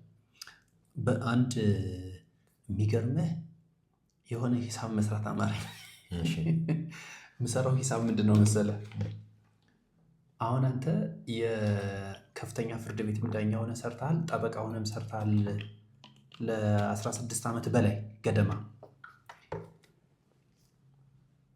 የጥብቅና ስራህን እየሰራህ ማህበራዊ ህይወትህንም ራን እያደረግ የተለያዩ ነገሮች እንትን እያልክ እንዲሁ ዴዲኬትድ ሁነህ በቀን ከሰኞ እስከ እሁድ ከወሩ በገባ ከ1 እስከ 30 በአመት ውስጥ 365 ቀን ምንም ሳትዘል በቀን ስንት ሰበር ልታነብ ትችላለህ? ማለት ሌላም ስራ አለህ ብያለሁ። የጥብቅና ስራ አለህ፣ ሌሎች ማህበራዊ የሆኑ በጣም ብዙ ነገሮች አሉ፣ የፋሚሊ ምናምን ኢሹ አለ። ሰበር ግን እንዲያው በቃ በየቀኑ ማንበብ አለብኝ ብትል ስንት ሰበር ታነባለህ? የሆነ ቁጥር ንገረኝ አንተ የፈለግከውን። ስንት ሰበር ውሳኔ ታነባለህ? እኔ አሁን ዳኛ በነበርኩበት ጊዜ የተሻለ ነበር ሰበርን በፔጅ ሁሉ ድረስ አውቀው ነበረ። በየቀኑ በሞባይሌ እንዳለ የሚመጡ ቅጾችን በፍቅር ነበር መከታተላቸው። እያንዳንዱ እንትን አለው ያው ብዙም ወጥ ገዥ የሆነ ተራ የሚመስለው የሚታዩ ለእኔ አይምሮ የሆነ ሰርፕራይዝ ያላደረገኝ ነገር በኮመን ሴንስ የምንረዳቸው ምናምን ነገሮች ከሆኑ ልክ እንደ ኮመን ሴንስ የምንረዳቸው ነገሮች ተብሎ የሚሰሙኝ ነገሮች ትኩረት አልሰጣባቸውም። ነገር ግን ከየቅጹ ግን ቃርሜ ማስታወሻ ይዝ ነበረ። አንድ የሆነ ደብተር አለኝ ገዥ በቃ እነዚህ ጉዳይ አዲስ የሆኑብኝ በተለይም እንዴት እንዲተተረጎመ ብዬ ዳኛ ብዙ ጊዜ ከመዝገብ ጋር የተሳሰረ ነው ላይፉ። አይደለም በውሳኔም ዳኛ ስትሆን የተሻለ ዳኛ መሆን ትፈልጋለህ። የተሻለ ጥራት ያለው ውሳኔ መወሰን ትፈልጋለህ። እንዲሻርብህ አትፈልግም። ጥሩ ተቀባይነት ያለው ዳኛ ብትሆን ማንም ሰው የሚፈልገው ነው። ስለዚህ በቀን ከመኝታዬ በፊት በቀን 3-4 መዝገቦች የማንበብ ልምድ ነበር። በየቀኑ በቃ አያቋርጥም። ይህን ማደርገው እንቅልፍ ለምሳሌ ከመውሰዱ በፊት አነባለሁ። በተለይ በሞባይል ሳነባት ስለነበረ ትልቅ ነገር ከማየት በጣም ይቀረጽብኝና አስቀራቸዋለሁ እና ከዛ በኋላ ደግሞ ስለዚህ 3ን ያዝ ቅጽ 10 ላይ ለምሳሌ 80 ውሳኔ ቢኖር 4 ወይ 5 ውሳኔዎች በማስታወሻ ይዛለሁ። ግን የማስበው ማለት ነው። እና አሁን ላይ አንድ ሂሳብ ለመስራት እንዲመቼ ነው። እሱ ገብቶኛል። ፍርድ ቤት ዳኛ ሲሆን አንድ ሰው የተሻለ የሆነ ውሳኔ አለ እጅህ ላይ ነው መወሰን አለብህ እና የግድ ራስህን ቶሎ ሪፈር አድርገህ የሚጠብቅህ አካል አለ መወሰን አለብህ። ጠበቃ ስትሆን አንደኛ የስራው ክብደት ራሱ ይቀንሳል። በጣም ዘና ትላለህ። ብዙ ፍሪ የሆነ ታይም አለህ። እና ትንሽ ስንፍና ነገርም አለች። አንዳንድ ሰው እንዲያው ለራሱ ዲሲፕሊን በደንብ ኑሮት ምናምን ካልሆነ ኤክሴፕሽናሊ ትንሽ ስንፍና ነገርም አለች። እሺ ዳኛም አቃቤ ሕግም ጠበቃም ይሁን አንድ ሰው በቀን በአማካኝ ስንት ሰበር ያነባል? ቁጥር ንገረኝ።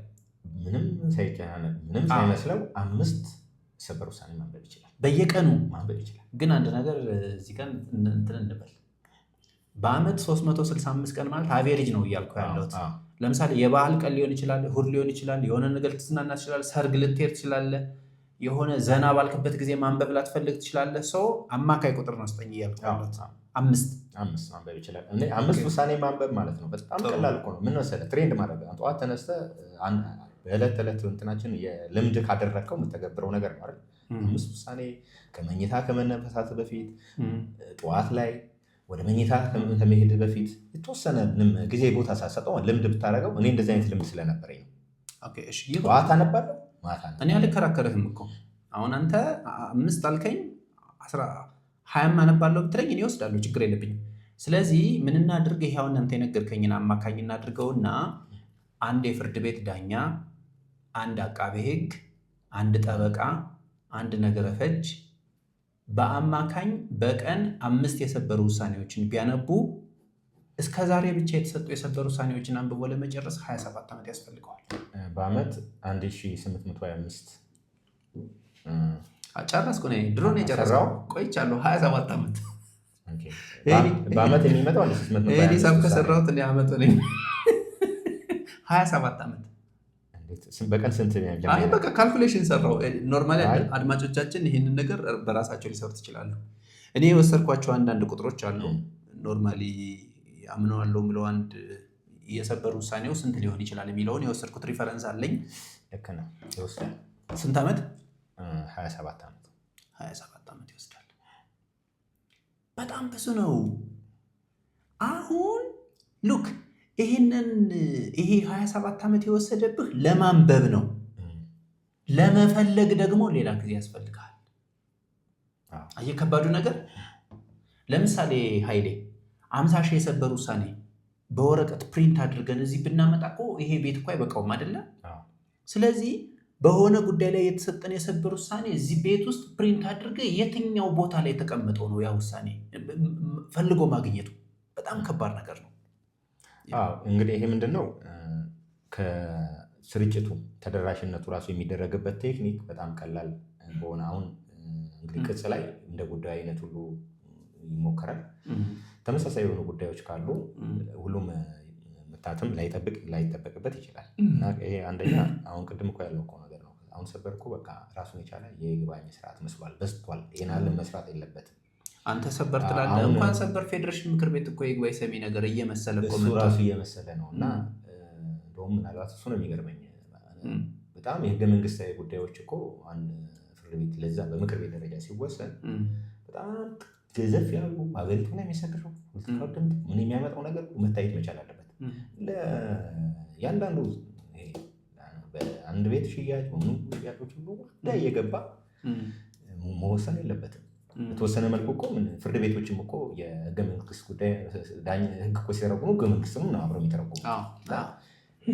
ኦልሞስት መደበኛ ፍርድ ቤት እየመሰሉ ነው። እና ሰበሩም ያ ይመስለኛል። አሁን አጣሪ ችሎት ለምሳሌ ተብሎ በ3 ከ3ቱ ደግሞ አጣርቶ ወደ 5ቱ የሄደው ለምንድን ነው? በልኪ እኮ ስራ እኮ ጫና ስለተፈጠረ እኮ ነው። ቢያንስ እነሱ እንዲያቃሉት እነሱ ደግሞ ያስቀርባል ያሉትን ደግሞ 5ቱ ደግሞ መልሰው አንተን መልስ አለዋውጡ አከራክረው ሳይሆን ከወዲሁ እንደውም አያስቀርም ብለው እንዲመልሱት። የ3ቱ ስራ ምንድነው? ያስቀርባል ማለት አይደለም፣ ወደ 5ቱ ያዳርሳል ብለው ስክሪኒንግ አውት አድርገው ወደዛ ነው የሚያደርሱት መስሎ ሲሰማቸው ማለት ደብል ስክሪን እንዲደረግ ነው። ያን ተከትሎ ደግሞ አሁንም እዚህ መጣ እንጂ አሁንም 1234 2013 አዋጅ ላይ እኮ ቅድም ያለው የሚለውን ነገር በጣም እያጠበበው መጥቷል። በተለይ አሁን የክልል ጉዳዮች ላይ ማለት ነው። ሁሉም የክልል ጉዳዮች ላይ በጣም አጥቦታል። የፌዴራል ጉዳዮች ላይ ሰፋ ያለ ጉዳዮችን ሁሉ ስህተቶች ሁሉ ሊታዩ የሚችሉበት በአንጻራዊነት ማለት ነው። መሰረታዊነቱን መሆኑን አያስቀረው። መሰረታዊ ነገር ነው ለሰበር የሚቀርበው ነገር ግን መሰረታዊ ከሚባሉት መለኪያዎችን ያስቀምጥና በክልል ጉዳዮች ላይ ግን የሚያያቸው ነገሮች ከህገ መንግስት ጋር የተገናኙና ከዚህ በፊት ራሱ ውሳኔ ከሰጠባቸው ጉዳዮች ጋር የተያያዙ ቢሆን እንዲሁም ህግን አላግባብ በመተርጎም ወይም ለጉዳይ አግባብነት የሌለውን ህግ በማጣቀስ ረገድ ለህዝብ ጥቅም ሀገራዊ ፋይዳ ባላቸው ጉዳዮች ላይ እንዲወሰን አድርጎታል። ስለዚህ ወደፊት ነገር እየዳበረ ሲሄድ በጠባቡ ሁሉም ነገሮች ታረመ አትችለውም እና መሰረታዊ የሚለውን ነገር ህገ መንግስቱ ላይ ያለውን ነገር ይሳካ ዘንድ በጣም በጠባብ ጉዳዮች መታየት መቻላል። ሁሉም ነገሮች እዛ ላይ ሄደ ማረም የሚቻልም አይደለም። አሁን ያልከውን በህትመትም እንትን የሚለም አይደለም። አንደኛ በራሱ ማለት ከበዛ እኮ ወጥ የሆነ ነገር ማስቻል ሳይሆን ራሱ ሰበር ራሱ አወዛጋቢ ሆኖ ሌላ እንደው ወጥ ያልሆነ ራሱ እንዲሰጥ ለምን የተለያየ ውሳኔ እንዲሰጥ በማድረግ በማወዛገብ ራሱ አሉታዊ ተጽዕኖ ሊያሳድር ስለሚችል በጣም ትንሽ ጉዳዮች ላይ ነው አንጻራዊ ነው የፍትህ ጉዳይና ሁሉንም ማረማት ይችላል። ለምሳሌ ቅድም እስከ ዛሬ ብቻ የተሰጡ የሰበር ውሳኔዎችን አንድ የህግ ባለሙያ ለማንበብ አንብቦ ለመጨረስ በቀን 5 ሰበር እኔ በቀን 5 ሰበር በአማካኝ አንድ የህግ ባለሙያ ያነባል የሚል እምነት የለኝም።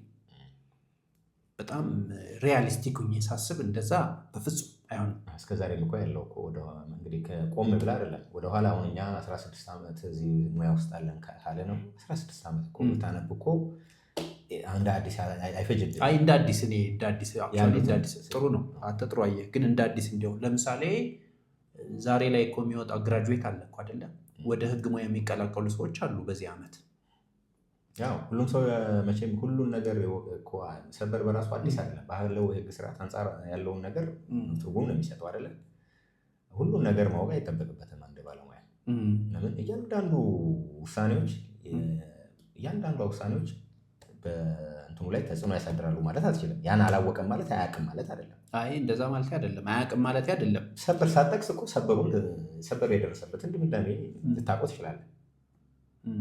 አሁን በቅርቡ ለምሳሌ ሰሞኑን የካቲት 30 ነው አንድ ከይርጋ ማነው ከመፋለም እስከ ይዞታ ጋር ተያይዞ የባዶ ቦታ መሬት ላይ ባለቤትነት ህገ መንግስት የለውም በሚል እና የመፋለም ክስም በባዶ መሬት የከተማ መሬት ላይ ሊደረግ አይችልም የሚል ትርጉም ሰጥቷል። እና ይሄን ተከትሎ ይርጋው ቢያንስ 10 ዓመት እንጂ ይርጋ የለውም ተብሎ እንደማፋለም ክስ መታየት የለበትም በሚል አሁን ሰሞኑን በ7 ዳኛ የተወሰነ ውሳኔ አለ። አሁን ይሄ ጉዳይ ማለት ነው አሁን ከረንትሊ እኛ የምንከራከርበት በተለያየ ጊዜ እናነሳቸው ነበር። አሁን እኔ አንድ ጉዳይ አለ ፔንዲንግ የሆነ በሰበር ደረጃውን ባለፈው ያቀረብኩት አለ። ይህንኑ ነገር ጠቅሰነዋል። ባለቤትነት የለም ምናምን በሚል አሁን ትርጉም አገኘ። ምናልባት እዛ ውሳኔ ላይ ደግሞ አንዱ ይሄ አንተን የሚጠቅም ውሳኔ ነው ተወስኗል። አይ አንዳንዴ በእኛም በባለሙያ መካከል ራሱ ሰበሩ ከሚለው ውጭ አንዳንድ ውሳኔዎች ለምሳሌ የመፋለም ክስ ይርጋ የለውም ሲል ሁሉም የመፋለም ክሶች መፋለም በሚል የሚታለፉ አይደለም። እዛው ይርጋ የለውም የሚለው ውሳኔ ላይ ራሱ ከዚህ በፊት የሚጠቅሰው አንድ ምክንያት ያስቀምጣል። በጠባቡ መታየት ሲችል ሰዎች ነበሩ ዝም ብለው ይርጋ የለውም ሁሉንም ጉዳይ እና ይሄን ቴክኒካሊ ሰዎች የሚጠቀሙት አይ ይሄ በማይንቀሳቀስ ንብረት ላይ እንደዚህ የመፋለም የውርስ መብታቸውን ነው ክል የሚያደርጉት። ነገር ግን የመፋለም ነው ብለው አይቀርባሉ። በመጀመሪያ እኮ የመፋለም ለማቅረብ በመጀመሪያ ምንድን ነው የሚቀርበው? የወራሽነት ጥያቄው መብቱ ከየት ነው የሚመነጨው? የወራሽነት ጥያቄው ይከበርልኝ እያለ ነው አይደለ? ስለዚህ የመፋለም ብሎ በመፋለም ሊታይ አይገባውም። እነዚህን ኤክሰፕሽኖች ከሚመነጭበት አለ ባለቤቱ ራሱ ወላጃቸው ምናምን ቢከራከር ለሱ የመፋለም ነው የሚሆነው። ለእነሱ ግን የመፋለም አይደለም። መጀመሪያ ምን ማስከበር መብታቸውም ከምን እንደሚመነጨው የመፋለም ከወራሽነት ነው አይደል? ስለዚህ የወራሽነት ላይ የተመለከተው ይርጋ ደም ተፈጻሚ የሚሆንበት እድል አለ። ይህንን አስፍቶ የማየት ነገር ነበር። ቅድም ያልኩንም ኮንቴክስት ሰፋ አድርጎ አንዳንዴ እግረ መንገዱን በወሰናቸው ጉዳዮች ሁሉ ገዢ ናቸው እያለን እንትናል እና በግልጽ ባዶ መሬት በከተማ ባዶ መሬት ላይ እንዳለ እንዲህ ነው ይርጋ የለውም በሚል ትኩረት ሰጥቶ አጽንኦት ሰጥቶ የወሰነበት ውሳኔዎች አልነበሩም። አንዳንድ ውሳኔዎች ነገር ግን ያው ጫፉን ያህል ሰበሩም አንዳንዴ ሲወስን በዚህ ደረጃ ትኩረት ሰጥቶ ልዩ የሆነ ሁኔታ ከግምት አስገብቶ በጥንቃቄ ካለመወሰን በኋላ የውዝግቡ መሰረት ይሆናል። አክቹዋሊ አንድ ነገር የምንግባባ ይመስለኛል። ሰበር ህጉን በትክክል መተርጎም ነው ስራው አይደለ? ስለዚህ የበታች ፍርድ ቤቶች ወይም አንድ የህግ ባለሙያ ህጉን በትክክል ቢተረጉም ኑሮ ወደ ሰበር የሚሄድበት ምክንያት ይቀራል ማለት ነው። ስንፍና ነው እንጂ እኮ ይህን ዓለም ሰበሩን ለሁሉ ነገር መጥቀስም አያስፈልግም እና ሰበርም ሲወጣ ያጻጻፉን ስርዓት በጣም ቢለይ ነው። ለምን ገዥ ነው ያለ ነው። ኃይለ ቃሎችን ሊያስቀምጥ ይገባል። ውሳኔ ያጻጻፍ ስርዓቱም ራሱ ለየት ያለ መሆን መቻል አለበት። በዚህ ጉዳይ ላይ ለምሳሌ ድሮ ቅጾች ሲታተሙት ማለት እዚህ የሚል ከሆነ ቅጽ 1 እስከ 4 ምናምን ያሉት ኃይለ ቃሎች ምናምን የሆነ በጣም የተመረጡ ነገሮች ነበሩ። መጀመሪያ ላይ በዛ መንገድ የውሳኔ አጻጻፉን ከላይ ለየት ያለ ቢሆን ከውዝግብ ያተርፈናል። ይሄ በዛ ቦታ ውስጥ ለምሳሌ ሰዎች የሚከራከሩበት ጉዳይ በዛ ነገር አንስተው ላይ ምንጭ ለምሳሌ ልበል የማይንቀሳቀስ ንብረት ይርጋ የለውም አይደል? በጊዜው ቤት ያለው ቦታ ላይ ምናምን ውሳኔ ሰጥቶ ይሆናል። ነገር ግን ነገ የሚመጣውን ውጤት እዛው ላይ በማየት ይሄ ውሳኔ በባዶ መሬት በሆነ ጊዜ የሚገዛ አይደለም እያለ በሚጠባል አግባብ ቢተረጉም ህትመቱን ራሱ ህትመቱን አሁን ይሄ ባትም ከምንለው አንዳንዴ አስቀድሞ እንደዚህ አይነት ትርጉም መስጠት ስለሆነ በዚህ መንገድ የውሳኔ አጻጻፉ ራሱ ስርዓት የተለየ ደንብ ቢኖረው የተሻለ ይሆናል። እኔ ግን ኃይል አንድ ጥያቄ ብጠይቅ ደስ የሚለኝ ሰበር ችሎቶች አሁን 3 4 5 3 ናቸው። አንደኛው የሰበር ችሎት የሰጠውን ውሳኔ ከጎኑ ያለው ሰበር ችሎት ላይ ያሉ ዳኞች ያውቁታል ብለህ አሁን ኮንፊደንስ ይኖርሃል? በፍጹም ከዛ ጋር እየተናበቡ እንዴት ሊሰሩ ይችላሉ? እያንዳንዱ ዳኛ ሊሰራ የሚችለው ራሱ የቀረበለትን ጉዳይ ችሎቱም እንደዛ ነው የሚያው ምናልባት። ስለዚህ ዳኞቹ ሪሻፍል ሲያደርጉ ሌላ የሚጣረስ ውሳኔ ሊሰጡ የሚችልበት እድል አለ ማለት ነው። ምናልባት ከራሱ ከሰጠው ውሳኔ ጋር ራሱ ሊጣረስ ይችላል። ለምን ከዚህ ከ4 ዓመት 5 ዓመት በላይ አንዳንዴ ደግሞ ፋክቶችን ህግጋንትን ስታቆረ እዛ ጋር አንድ ፋክት የወሰድከው ያቀራረብክበት እና በሌላ ጊዜ ደግሞ ሆነ ፋክት የምታቀራረብበት ሲል ዝማሚያው ሊለይ ይችልና ሳታውቀው አንተ የተለያየ ትርጉም ሊሰጥ ይችላል። እና ለዛም ይመስለኛል ያው በራሱ አንድ ዳኛ የራሱን ውሳኔ መልሶ ላይ እይታውም ከጊዜ አንጻር በየጊዜው እይታውም ሊለወጥ ይችላል። እና እንትን ላይ ግን ሰበር ላይ ለምሳሌ የህግ አተረጓጎም ስልቶች ውስጥ አንዱ ለምሳሌ የህዝብ ተወካዮች ምክር ቤት አንድ የሆነ ህግ አወጣ እና ለምሳሌ ከ8 ዓመት በኋላ በዛው ጉዳይ ላይ ስለ በፊተኛው አዋጅ ምንም ነገር ሳይጠቅስ በቃ ሻርፕ ኮንትራዲክሽን ያለው ሌላ ህግ አወጣ። ችግር የለም the latter prevails በሚለው የኋለኛው የወጣው ህግ የበፊተኛውን እንደሻረው ተወስድና አንተ በዛ አግባብ ልተረጉመው ትችላለህ ህጉን። ችግር የለም። ሰበር ላይ በአናሎጂ የምናየው ነገር አለ እንትን የለም። እስካሁን ሰበር ላይ ድረስ በደረሱ ክርክሮች ይሄ ውሳኔ ከዚህ ጋር ውሳኔ ጋር ይጣረሳል እና ይሄኛው ግን ወደኋላ ስለሆነ ይሄኛውን የተሻለ መርጠናል ብሎ የሚወሰንበትን አግባብ አላየንም። ነገር ግን አንዳንዴ እንደ ክርክር ግን ይሄኛው ኢንዳይሬክትሊ ሽሮታል ወደኋላ ይወጣ ስለሆነ ሽሮታል በሚል ሰዎች ሙግት ያቀርባሉ። ነገር ግን ምንም እስካሁን ውጤት በዛ መንገድ ብታቀርቡ ነገር ግን ዳኞቹ ምን ሊወስኑ ያው መወሰን ስላለባቸው አንዳንዴ አይጣረስም የሚልም አቋም ይዘው ለብዙ ዓመታት እየሄዱ ነው እየተጣረሰ ማለት ነው። ዛሬ ላይ እኮ አሁን በቅርቡ ራሱ እየተለወጡ ምናምን እኮ ያሉት እኮ ለምን ነው እዛው ላይ እኮ አሁን ቀደም ያልኩ ውሳኔ እኮ ውሳኔዎችን የማጣጣም ስራም ሰርቷል። አይ በ7 ሲሆንማ ኤክስፕሬስሊ ሽሮታል ለለ ነው። ይሄ ከ7 በፊት እኮ ተመሳሳይ ጉዳይ እኮ አልቀረበም እያልኩ አይደለም። ለምሳሌ 2013 ላይ የተወሰነ ውሳኔ ዛሬ 2018 ላይ ምናምን ሆነ ስታረም ከ2013 እስከ 18 እኮ እነዚህ እንትኖች እኮ ጸንተው የማይጣጣሙ ውሳኔዎች አሉ እና የማይጣጣሙ ውሳኔዎች እያሉ ደግሞ ዳኞች እስካሁን በ7 እንቀይረው አይጣጣሙም ብለው ራሱ አቋም ይዘው የሚለውጥ ወይም በ7 ተሰየው አልሰሩ። ይሄ ማለት በመሀል እኮ ተመሳሳይ ጉዳዮች እየመጡ ዳኞቹ ምንድን ነው ባሳመናቸው ወይም በገርደምዳሜ የሆነ አንደኛውን ውሳኔ እየመረጡ እየሰሩ ነው። አይ ምንም አይጣረስም ግንኙነት የለውም እያሉ እያመለጡ እየወሰኑ ነው እኮ። እሺ ይኸውልህ ለምሳሌ ህግ ይተረጎማል፣ ኮንትራት ይተረጎማል፣ የፍርድ ቤት ውሳኔም ይተረጎማል። ስለዚህ 2 ውሳኔ ነው የሰጠው። አሁን አንድ ክርክር አጋጠመ። ይሄኛው የሚለው ሌላ ነው፣ ይሄኛው የሚለው ሌላ ነው። ጭብጡ ክርክሩ ተመሳሳይ ነው። የተጠቀሰው የህግ ድንጋጌ ተመሳሳይ ነው። ሰጠው። እንዴት ነው የምታየው? እንዴት ነው የምትተረጉመው? እኔ ህግ በዚህ ጉዳይ ላይ ህግ የሆነ ነገር እንደሚል ማውቀው ነገር የለም። በሰበር ደረጃ ነው የምትለኝ? የሰበር ውሳኔ 2 ውሳኔ ቢቀርብ እንዲህ ምን ያደርጋል ነው። እንዲህ በሆነ ጊዜ እንግዲህ አሁን ቅድም እያልኩ ነው የበታች ፍርድ ቤቶች ምን ያደርጉ አይችሉም። መወሰን ስላለበት ወደ 7 ወደ 7 እንኳን የበታች ፍርድ ቤት እንዲሰጥ ሊያመላክት የሚችልበት ነገር የለም። ለምን ራሱ ጉዳዩ መድረስ አለበት። የመሰለውን መወሰን ይጠበቅበታል። መወሰን ያለበት ስለዚህ ምንድን ነው ላይረግ የሚችል ቴክኒካል ለዚህ ጉዳይ አግባብነት ያለው ውሳኔ ይሄ ነው፣ የዛኛው ውሳኔ መንፈሱ ይሄ አይደለም ብለህ የሆነ ማምለጫ ነገር ሰርቶ መወሰኑ አይቀርም። ስለዚህ እዛ ይደርሳል። ነገር ግን የሚያሳዝነው እኮ ምን የምልህ እስከ ዛሬ ለምሳሌ አሁን እኮ የታረሙት ቅጽ 10 ላይ ምናምን የነበረ ውሳኔና በቅጽ 28 እኮ ያሉ መካከል ያለው የጊዜያቸውን ልዩነት ብታይ በመሀል በርካታ ውሳኔዎች መጥተው እነዚህ ውሳኔዎች እንደማይጣረሱ ወይም መጣጣም እንዳላቸው ተደርጎ ምን እየተወሰነ ነው ማለት አንደኛው ተመርጦ እየተወሰነ ነው። በግልጽ አለመጣጣም እኮ አለ። መለወጥ አቋም መለወጥ እኮ ግልጽ እኮ ነው፣ ግልጽ ነው። ለምሳሌ አንድ ጉዳይ በዚህ ጉዳይ ከዚህ በፊት ይሄ ነበር ሰበር አቋም የአቋም ለውጥ ሲኖር ኤክስፕረስሊ ነው የሚገለጸው። አለመጣጣም ራሱ እኮ የነበረበትን ውሳኔ ራሱ እኮ ማጣጣም ሁሉ ስራ ሰርቷል። ሌላ እስኪ አንድ ነገር ልጠይቅህ።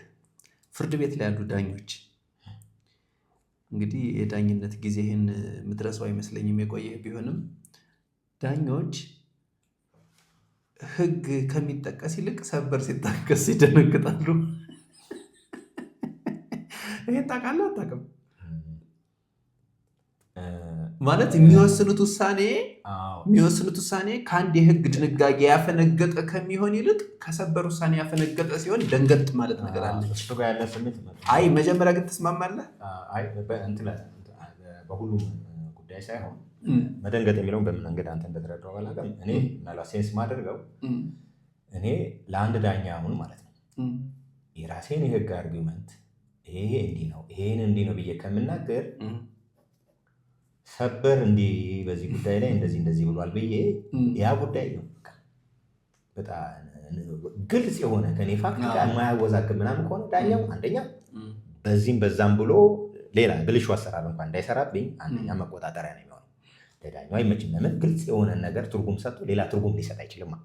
አንድ የሆነ ለምሳሌ አሁን ቅድም አለን አይደል በባዶ ቦታ ላይ ይርጋ አለው እሱ 10 ዓመት ነው ብሏል። ባዶ ቦታ መሆኑ ግልጽ ነው። ተማመኑ ተከራካሪዎች። ከአሁን በኋላ ዳኛ ይሄ ጠቅሼበት ማለት ነው ይሄ የተለወጠውን ውሳኔ አሁን በቅርቡ ተወሰነ ያልሆነ እያሳየሁት አይ የመፋለም ክርክር ስለሆነ ብሎ በባዶ ቦታ ይርጋ የለውም ቢል ግልጽ የሆነ ዲሲፕሊንም ሊያስጠይቀው የሚችለው ነው። ስለዚህ እንደዚህ አይነት ጉዳይ ምንድነው ለእኛ የበለጠ ምን ይሰጡናል? እንድትተማመንበት የተሻለ አሁን ቅድም ካልኩ ሌላም ነገር እንዳይደረግበት እንትን ሊያገዝ ይችላል። ዳኞች አሁን ሌላው ይደነግጣሉ ማለት ምንድነው? ይሄን ከዚህ አንጻር ለምን በግልጽ ሰበር ከሰጠው እንትን በማለፍ ለምን ያንተ አርጊውመንት ይሄ ነው ህጉ እንዲህ ነው ብለህ የሆነ እንትን ያላቸው ይሄ ምንድነው ስፔሱን ያጣሉ። በራሱ አርጊው የሚያደርጉበት ስፔስን ያሳጣቸዋል። ስለዚህ አንተ በዛ ረገድ ሊደነግጡ ይችላሉ። ምናልባት ያልከው ሌላ ፍላጎት ኖሮት ላለማድረግ አስችሎታል። ከዛ አንጻር ነው በዛ መንገድ ይሆን ምልህ። ለምሳሌ ቅድም ምን ተነጋገርን?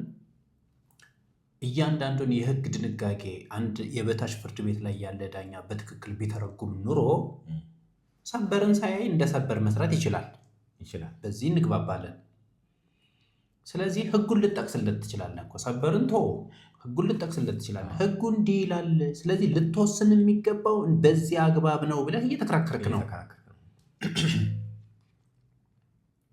ብዙ ትኩረት ምናምን ነገር ሲሰጡ ምናምን ነገር አታይም። ሰበር ልግ ግን ፕሬዘንት ስታደርግ ግን ደንገጥ ማለት ነገር አለች። ለምን ምንም የእሱ አርጊው የማድረግ ስፔስ ሊኖረው አይችልም።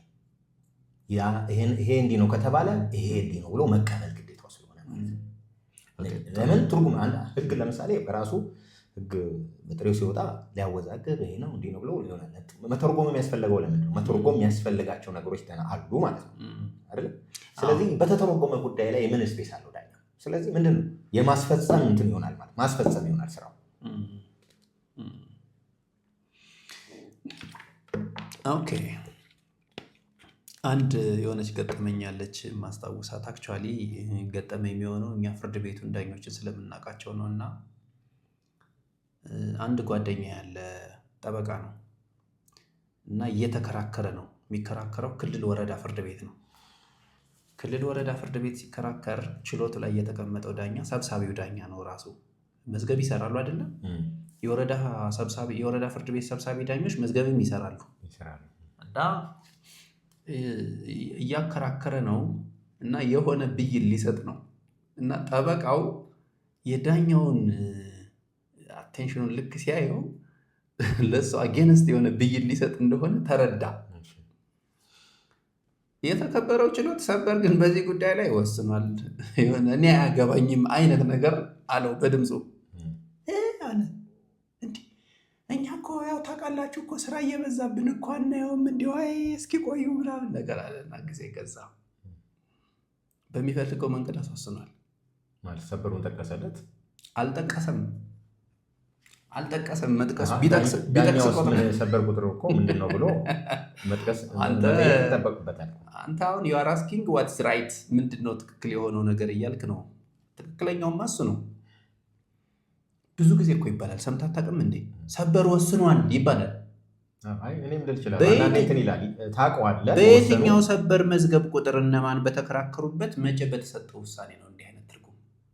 ይሄ ምን መሰለህ፣ ምናልባት እኔ አንዳንዴ ዳኛውም ያውቀዋል ብለህ እንደው ቁጥሮች ምናምን ማንጠቅስባቸው አንዳንድ የሚታወቁ ቁጥሮች ላይ እንትን አንበል ባይጠቀስስ ኦልሬዲ ለምሳሌ ከቻልክ ጥቀስ። ለምን ከቻልክ አይደለም።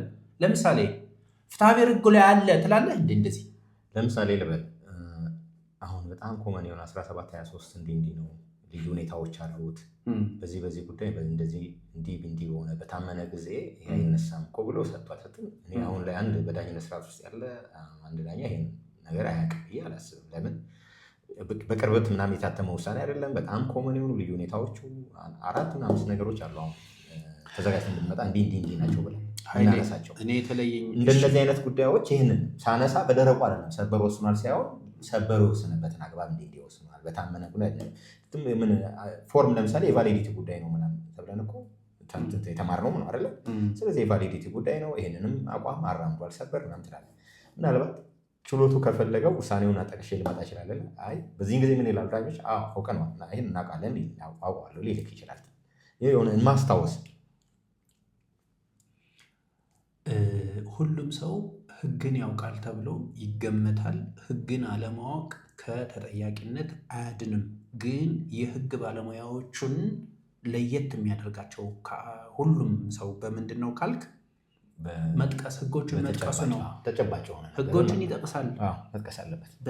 በዚህ አዋጅ፣ በዚህ ደንብ፣ በዚህ መመሪያ አንቀጽ እንደዚህ፣ ንዑስ አንቀጽ እንደዚህ፣ ሰበር በዚህ ቀን በዚህ ሰበር መዝገብ ቁጥር በተሰጠ ውሳኔ ብሎ ሪሌቫንት የሆነውን ሕግ ከአለው ወቅታዊ ፋክት ጋር አገናኝቶ ጠቅሶ መከራከሩ ነው። ስለዚህ አሁን ፍርድ ቤት ቆሞ የሚከራከር አንድ ጠበቃ አይ ንግድ ሕጉ ላይ ብቻ አለ፣ ፍትሐብሔር ስነስርዓት ሕጉ ላይ አለ፣ ወይ ደግሞ የፌዴራል ፍርድ ቤቶች ማቋቋሚያ አዋጅ 1234 ላይ አለ ብቻ ሳይሆን አንቀጹን ሂደህ ስፔሲፊካሊ መጥቀስ ይጠበቅብሃል።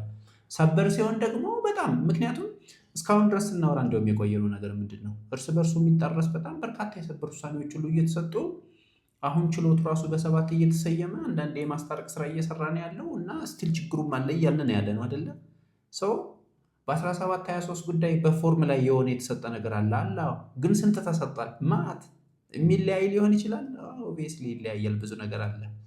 ኤኒዌይስ የ7 ዳኞች ሰበር ላይ አሁን ከቅርብ ጊዜ ወዲህ በ7 ዳኞች ተሰይሞ የሚሰጡት ውሳኔ አለ እና ሲጀመር የ7 ዳኞችን ህጋዊ መሰረት የምትነግረኝ ነገር አለ? እንግዲህ ቀደም ባለው 25/1988 አዋጅ ቁጥር ላይ የራሱ ሰበር የራሱን ውሳኔ ሊለውጥ እንደሚችል ይናገራል። ካልተሳሳትኩኝ ግን እዛ ላይ ቁጥር በምን ያህል ዳኛ የሚለውን የሚያስቀምጥ አይመስለኝም። በተግባር ግን በ7 ለምን 6 ቢያደርጉት እኩል ቁጥር ይሆናል። ዳኝነት ደግሞ በጎደሎ ቁጥር መሆን ያለበት ለባብላጫ ድምፅ ውሳኔ ለማሳረፍ የግድ የአወቃቀር ስለሚጠይቅ ማለት ነው። አሁን በተሻሻለው በአዋጅ ቁጥር 1234/2013 ግን በምን ያህል ዳኛ እንዴት መለወጥ አለበት፣ የሚለወጠውም እንዴት ነው የሚለውን አንድም ባለው ጉዳዩ ጠያቂነት ለፕሬዚዳንቱ ለጠቅላይ ፍርድ ቤት ፕሬዚዳንት አቀርበ ወይም ራሱ ያ ችሎት ራሱ ጉዳዩን እያዩ ኢንተርቴን እያደረጉ እያለ ይሄ ጉዳይ ከዚህ በፊት ይጠቀስብሃል፣ አሁን ቅድም መጥቀስ አለብን እያልክ ነው አይደል? ስለዚህ ይሄ ሰበር የሆነ አስሮ ሚይዝ ነገር ይመጣል። አሁን ባላቸው አረዳድ ደግሞ ይሄ እንትን የሚያስኬደው አለመሆኑ ይረዳሉ። ስለዚህ ይሄ ነው አጋጣሚው ተፈጥሯል። ስለዚህ በዚህ ጉዳይ ሰይድን ካሳመነ 7 ዳኛ እንዲዋቀር ተደርጎ ወይንም ለውጥ ይደረግበታል ማለት ነው። ስለዚህ በስንት ነው የሚለውን በግልጽ በ7 ዳኛ እንደሚሆን ያ ብቻ አይደለም። ራሱ በ7 ዳኛ ደግሞ የተሰጠው ውሳኔ ውስጥ በሌላ ጊዜ እንዴት በምን ዳኛ ነው የሚለወጠው የሚለው በዛው በ7 ዳኛ አሁንም ቁጥሩ ባልተለየ ቢያንስ 7 ዳኛ በተሰየመበት ከ7 ባላነሱ ዳኞች እንዲለወጥ ነው የሚያደርግ። ሎጂካሊ ሰው 9 ይጠብቃል፣ 9 ዳኛ ይጠብቃል። ማብቂያም ስለሌለው የግድ 9 ከሆነ ደግሞ 11 እያልክ ትሄዳለህ። አንድ ግን የህግ ባለሙያዎች ባለፈው አንስተው ሲወያዩበት ያየሁት በጣም ደስ ያለኝ ትኩረቴን የሳበው ነገር በ5 ዳኞች ተሰይሞ የተሰጠ አንድ የሰበር ውሳኔ አለ እና 5ቱ በሙሉ ድምፅ ወሰኑት። ይሄ ውሳኔ ግን በ7 ዳኞች ግን መታየት አለበት ተብሎ ሌላ ጊዜ ከዓመታት በኋላ ለ7 ዳኞች ቀረበ። በፊት 5 ዳኞች በተሰየሙበት የሰበር ችሎት 5ቱም በሙሉ ድምፅ ነው የወሰኑት። ኋላ ያንን ውሳኔ በ7 ዳኛ ተሰይመው ሻሩትና ሌላ ውሳኔ አቋሙ ተለውጦ ሌላ ውሳኔ ተወሰነ። ግን 4-3 ተወሰነ። ከቀድሞ ዳኞች ያንስ ቁጥሩ አነሰ። በ5 ዳኞች የተስማሙበትን አሁን 4 ብቻ ነው የተስማሙ። ባይዘዌ 4 ናቸው የተስማሙ ሲባል ምን እንዳለ ልንገርህ። እዚህ ውስጥ ያለ ነገር አንደኛ 5 ዳኞች ነበር የተስማሙ። አሁን የተስማሙት ስንት ናቸው? 4 ናቸው። ቁጥሩ አንሷል 1። ሁለተኛ 3 ዳኞች ሌላ ነገር እያሉ ነው ያሉት ማለት ነው። ያ ማለት የበፊቱ ምናልባት የበፊቱ መለወጥ የለበትም ያኛው ነው ትክክል እያሉ ሊሆን ይችላል።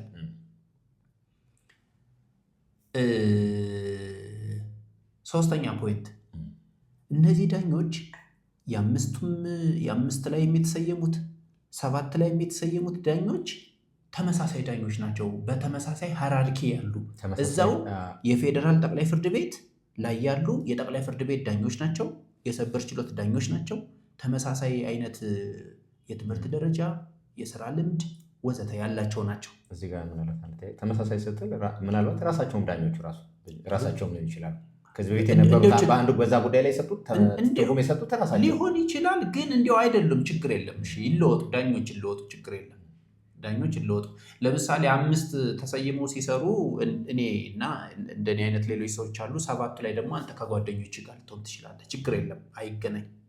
ግን ስቲል እኔ እናንተ ግን ተመሳሳይ የፌዴራል ጠቅላይ ፍርድ ቤት ዳኞች፣ ተመሳሳይ የትምህርት ደረጃ፣ የስራ ልምድ ያለን ለአንድ ፍርድ ቤት ላይ የተሾምን ነን እና አቋሙን ግን ሙሉ በሙሉ ለውጠውታል። ይሄ ማለት ደግሞ ምን ማለት መሰለህ? በመላው ሀገሪቱ በ130 ሚሊዮን ፖፑሌሽን ሳይዝ ያላት ሀገር ላይ ኢምፓክት የሚያደርግ አንድ የአቋም ለውጥ የተንጸባረቀበት የፍርድ ውሳኔ እየተሰጠ ነው ያለው። ይህን እንዴት ታየዋለህ? እንዲያው የሆነ ሪፍሌክሽን ካለ እንግዲህ ሴንስ እንዳደረኩት አንተ ምናልባት እንዴት ቢያንስ ከዚህ በፊት 5 ዳኞች የተስማሙበት አቋም በዛው ፍርድ ቤት ባሉ ደግሞ በሌላ ጊዜ በ4 ዳኞች እንዴት አቋም ለውጥ ይደረግበታል? ቢያንስ የእነሱን ቁጥር መያዝ አለበት ወይም ከፍ ያለ መሆን አለበት የሚል እኔ አቋም አልያዝኩም። ስሜት አጭሮብሃል። ጥያቄውን ስትፈጠር መቼም የስሜት ባይኖራት አታነሳውም ብዬ ነው። እኔ በዚህ ጉዳይ ላይ ያለኝ አረዳድ ቢያንስ ምን ሆኗል መሰለህ? ከዚህ በፊት ዳኝነት በራሱ ስታየው የጋራ ሀሳብ፣ የጋራ ንግግር፣ የጋራ አርጊውመንት ተነስቶ አንዱ ሆነ አቋም ይዞ የሚመጣበት ሳይሆን ተማምረ የተሻለውን ነገር ለምሳሌ የፍርድ ቤቱ አወቃቀር ስናይ ከፍ እያሉ ሲመጡ ከዚህ በፊት የፌዴራል ፍርድ ቤት አወቃቀር ብናይ የመጀመሪያው የከፍተኛውን ፍርድ ቤት በመርህ ደረጃ 1 ዳኛ ነው። በልዩ ሁኔታዎች አንዳንድ ጉዳዮች ብቻ በ3 ዳኛ እንዲታይ ነው ያደረገው እና ጠቅላይ ፍርድ ቤት ግን በ3 እንዲታይ ነው ያደረገው እና ከፍ ሲል ለጉዳዩ ትኩረት ከፍ ባለ ደረጃ የሚታይ ጉዳይ በጣም ቁጥራቸው ከፍ ባለ ለምን አንዱን ጉዳይ በ1 ዳኛ ስታየውና በ3 ምናምን ስታየው ጉዳይ ጥርት ያለ ወይም ትክክለኛ ፍርድ ከመስጠት አንጻር ብዙ በርከት ያለ ዳኛ ተወያይቶ የሰጠው ነገር የተሻለ ነው ተብሎ ይታሰባል። ስለዚህ አሁንም በ5 ዳኞች በተሰየሙበት ዳኛ የተሰጠ ውሳኔ ያው በ5ቱ ጊዜ በሙሉ ድምፅም ሊሆን ይችላል፣ በ4ም ያው ዋናው ነገር በ3-2ም ሊሆን ይችላል ትርጉም የሚሰጠው። ግን ያው ገዢ የሆነ ውሳኔ ቢያንስ ሰጥተዋል በተዋቀረበት። አሁን ደግሞ ሲቀየር በ7 ዳኛ ሲል እኮ ህግ አውጪው አሁንም ጥንቃቄ ቢያንስ በ5 ዳኛ የታየ ጉዳይ አቋም ለውጥ እንዲኖር ደግሞ ቢያንስ በ5 ዳኛ ሳይሆን መታየት ያለ ከፍ ባለ ደግሞ አሁን እያደረገ ዝም ብሎ ባልሆነ ሁሉ የአቋም ቅልቅ ለውጥ እንዲደረግ እንዳይመጣ ጥንቃቄ ተደርጓል ማለት ይቻላል። በ7 ተነጋግረዋል።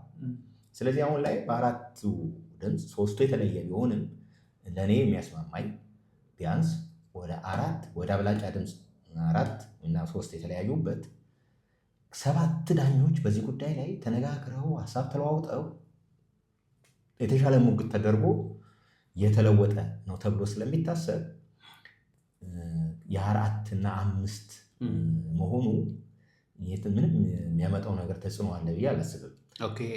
ቢያንስ ፍጭት ተደርጎበታል፣ በ7 ታምኖበታል። እነዛም በ7 እንትን ሲደርስ ሲወርድ ጉዳዩ ቢያንስ ለውጥ ያስፈልገዋል አያስፈልገም የሚለው ታምኖበትም ለይሹ ቀርቧል እና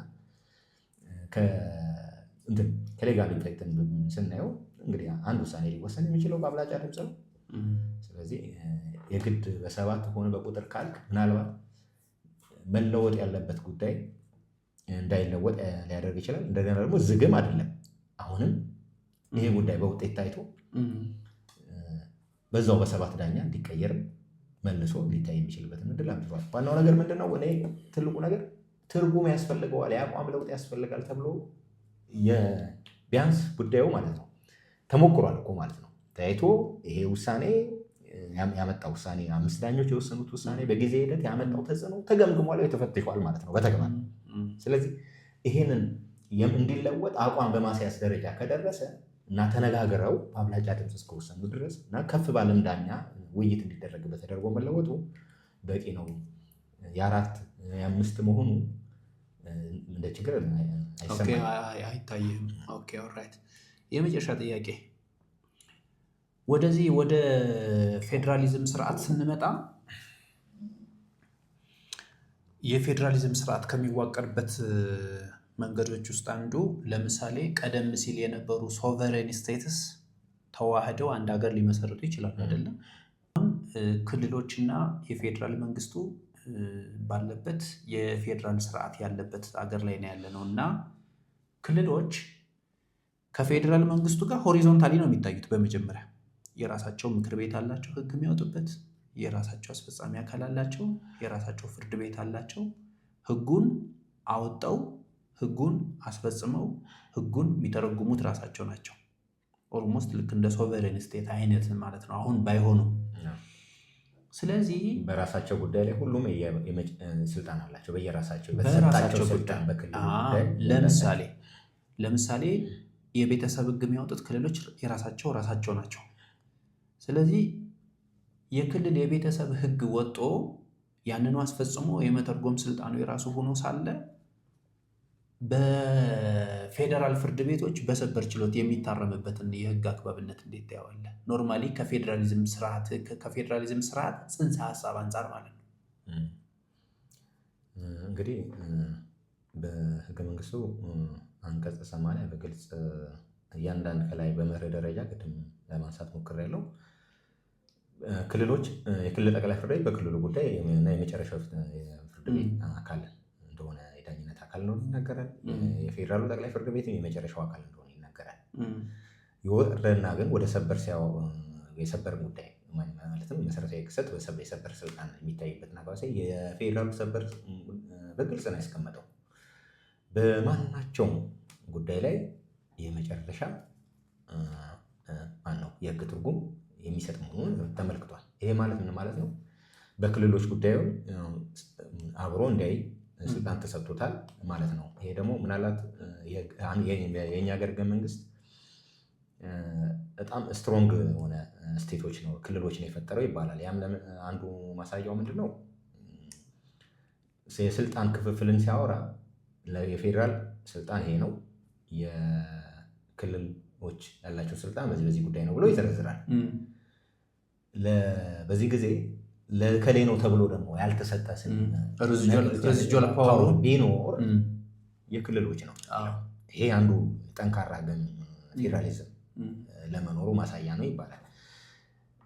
ሌላው ደግሞ አሁን ይሄ የጠቀስነው ነው አንቀጽ 80 ስናየው ደግሞ በክልል ጉዳይ ላይ ሊያይ እንደሚችል በግልጽ አስቀምጧል ማለት ነው። ቢኖርም ብሎ እንደ ኤክሰፕሽን ነው ከላይ የሚያመጣው። ያ ማለት የመጨረሻው ቢሆኑ ነገር ግን በዚህ ጉዳይ በእነሱ ጉዳይ ጭምር ሊወሰን እንደሚችል በግልጽ ተመልክቷል ማለት ነው። ይሄ ደግሞ ሌላው አንዱ ገጽታው ምንድን ነው? ህገ መንግስቱ ኮኦፕሬቲቭ የሆነ ክልል አወቃቀር ማነው ፌዴራሊዝሙ ኮኦፕሬቲቭ የሆነ መሆኑን ያሳያል ማለት ነው። በዚህ መልኩ መሆኑን እንዴት መሆኑ መደንገጉ እንዴት ታየዋለህ ከሆነ እንግዲህ አንዳንድ ጉዳዮች በተለይ ፍትህ ስርዓቱ ስታይ ዳኝነት አካሉ አንድ ቦታ ላይ የሚያበቃ አይደለም እኮ። ለምሳሌ እያንዳንዱ እንደ አውቶኖሚ ምናምን የጋራቸውን ስራ ከፍሎ ሰጥቷል ማለት የአንድ ጉዳይ በአንድ ክልል ጉዳይ ታጥሮ የሚቀር አይደለም። የፍትህ ጉዳይ ሰዎች ለምሳሌ ዜጎች ከቦታ ቦታ ይንቀሳቀሳሉ አይደል? የትኛውን ቦታ ማፍራት አለ ማለት ነው። ስለዚህ ምን ሊሆን ይችላል? አንድ ቦታ ያለ የፍትህ መጓደል አጠቃላይ በሀገሪቷ ባለው የንግድ ሲስተም የንግድ ስርዓት ውስጥ የሚያመጣው ተጽዕኖ ቀላል አይደለም። ለምሳሌ የንግድ ህግ ማውጣት ለክልሎች አይደለም የተሰጠው። ለምን? ንግድ በባህሪው ምንድን ነው? በአንድ ቦታ ሲያው ግንኙነትን የሚፈጥር ነው። ስለዚህ በዚህ ጊዜ ሊያስታርቅ የሚችለው ሊገዛ የሚችለው ከክልል ኤክስትራ ክልል የሆነ ጉዳይ ስለሆነ ከዛ ያለፈ ስለሆነ የፌዴራሉ መንግስት ነው ሊወክል የሚችለው ይሄንን ጉዳይ። ስለዚህ በህግ አተረጓጎም ረገድም አንዳንድ በአንድ ጉዳይ በአንድ ክልል የማይወሰን ጉዳይ ይሆናል እና ኢፌክቱ ማለት ነው። ስለዚህ ፍርድ ቤቶች የፌዴራል ፍርድ ቤቶች በክልል ጉዳይ ላይ አብረው እንደዚህ ህግ እንዲተረጎሙ ማድረግ ወጥነት እንዲኖር በሀገሪቱ የንግድ ሲስተም የሰዎች እንቅስቃሴ የዘመዎች መስተጋብር ስላለ ያንንም ከመቆጣጠር አንጻር በባህሪው የፌዴራልም ኢንተረስት ያለበት ስለሆነ በዚህ መልኩ መደንገጉ ጥሩ ነው። ይሄ ነው ማስለው። ኦኬ ራይት። ከሰበር ጋር በተያያዘ እንድንወያይባቸው የፈለግኳቸው ፖይንቶች ተወያይተናል። ግን ውይይታችን ከመዝጋታችን በፊት አንድ ሁለት ጥያቄ ስለ ሌጋል ቴክ ብጠይቅ ደስ ይለኛል። ሌጋል ቴክን አሁን ሰበር ውሳኔዎችን ስትፈልግ ወደ ሌጋል ቴክ የሚሄድ ልምድ ሀቢት እንደዛ ዴቨሎፕ አድርጋል እየተለመደ መጥቷል ማለት ዘኒው ኖርማል እየሆነ መጥቷል ወይ? በደንብ እንግዲህ ቃለ መልስ እንግዲህ በዚህ ሁለተኛ እንደመሆኑ በዚህ ጉዳይ ላይ አሁን ሁለተኛ ጥያቄ ስታቀርብልን ነው። እንግዲህ እኔ አሁን በደንብ የተጠቀምኩት ነው። አጀንዳውን ብቻም ሳይሆን በተለይ አሁን ላይ ቅድም እንትኖችን ውስንነቶችን አነስተናል። የሰበር ተደራሽነት በተያያዘ እና አሁን በቅጽበት ችሎት ላይ ለምሳሌ የተከራከርክ ሌላኛው ያንተ ተቃራኒ ሲያነሳብህ ወደ ቅጽበት ውስጥ ሲያነሳልህ ያችን ቁጥር ታደርጋለህ። ከዛ የራስን እንትን እያየ ይሄ ውሳኔ ይገናኛል አይገናኝም፣ ምናልባት አጸፋዊ የሆነ ደግሞ ሌላ አንተ ልታቀርብ የሚችለው ክርክር ሊኖር የሚችለው መጀመሪያ ስታውቀው ነው አይደለ? ስለዚህ ወደ ዋናው ለውሳኔ መዳረሻ ሆነ ያመጣጡ ሆና የሚለውን ሁሉ የክርክሩን ሂደቶች አብዛኛው በልኪውን የሆነ ጽሁፍ ፓርትተህ መጠቅለያው አካባቢ ያመጣ ምንድን ነው ሴንስ ይሄ ውሳኔ ሴንስ የሚያደርገው የሚለውን ህግ ስለሆነ የሚተረጎሙ እዛ አካባቢ መጥተህ ከእኛ ጋር ያለው ግንኙነት ቁርኝነት ምንድን ነው የሚለውን እድሉን አግኝተህ አንድም ለችሎቱ ይሄ ውሳኔ የተጠቀሰው ሰበር ከእናንተ ከምትከራከርበት ጉዳይ ጋር ያለ ቁርኝት የሌለው ለመሆኑ ምናልባትም ደግሞ ይሄን የሰበር ውሳኔ ከሌላ ውሳኔ ጋር አጣቅሰህ አንተን በሚደግፍ መልኩ ክርክር ለማቅረብ እድል ይሰጣል ትችላለና አሁን ሌላው ደግሞ ውስን ራሱ አሁን ቅድም እናነባለን ምናምን እያለን አለ ከዛ ስምት አሁን ደግሞ ለማንበብ ለሚፈልግ ሪሰርች ለሚያደርግ እስኪ ምን አለ የሚለውን ነገር በጣም የራሱን እይታ አንድም የህግ እውቀቱንም ለማሻሻል አንዳንዴ የግድ ማንበብ ያለብህ ከህግ ጉዳይ ሲገጥም ብቻ አይደለም፣ የራስንም አቅም ከማጎልበት አንጻር ሰፊ ውሳኔዎችን አክሰሰብል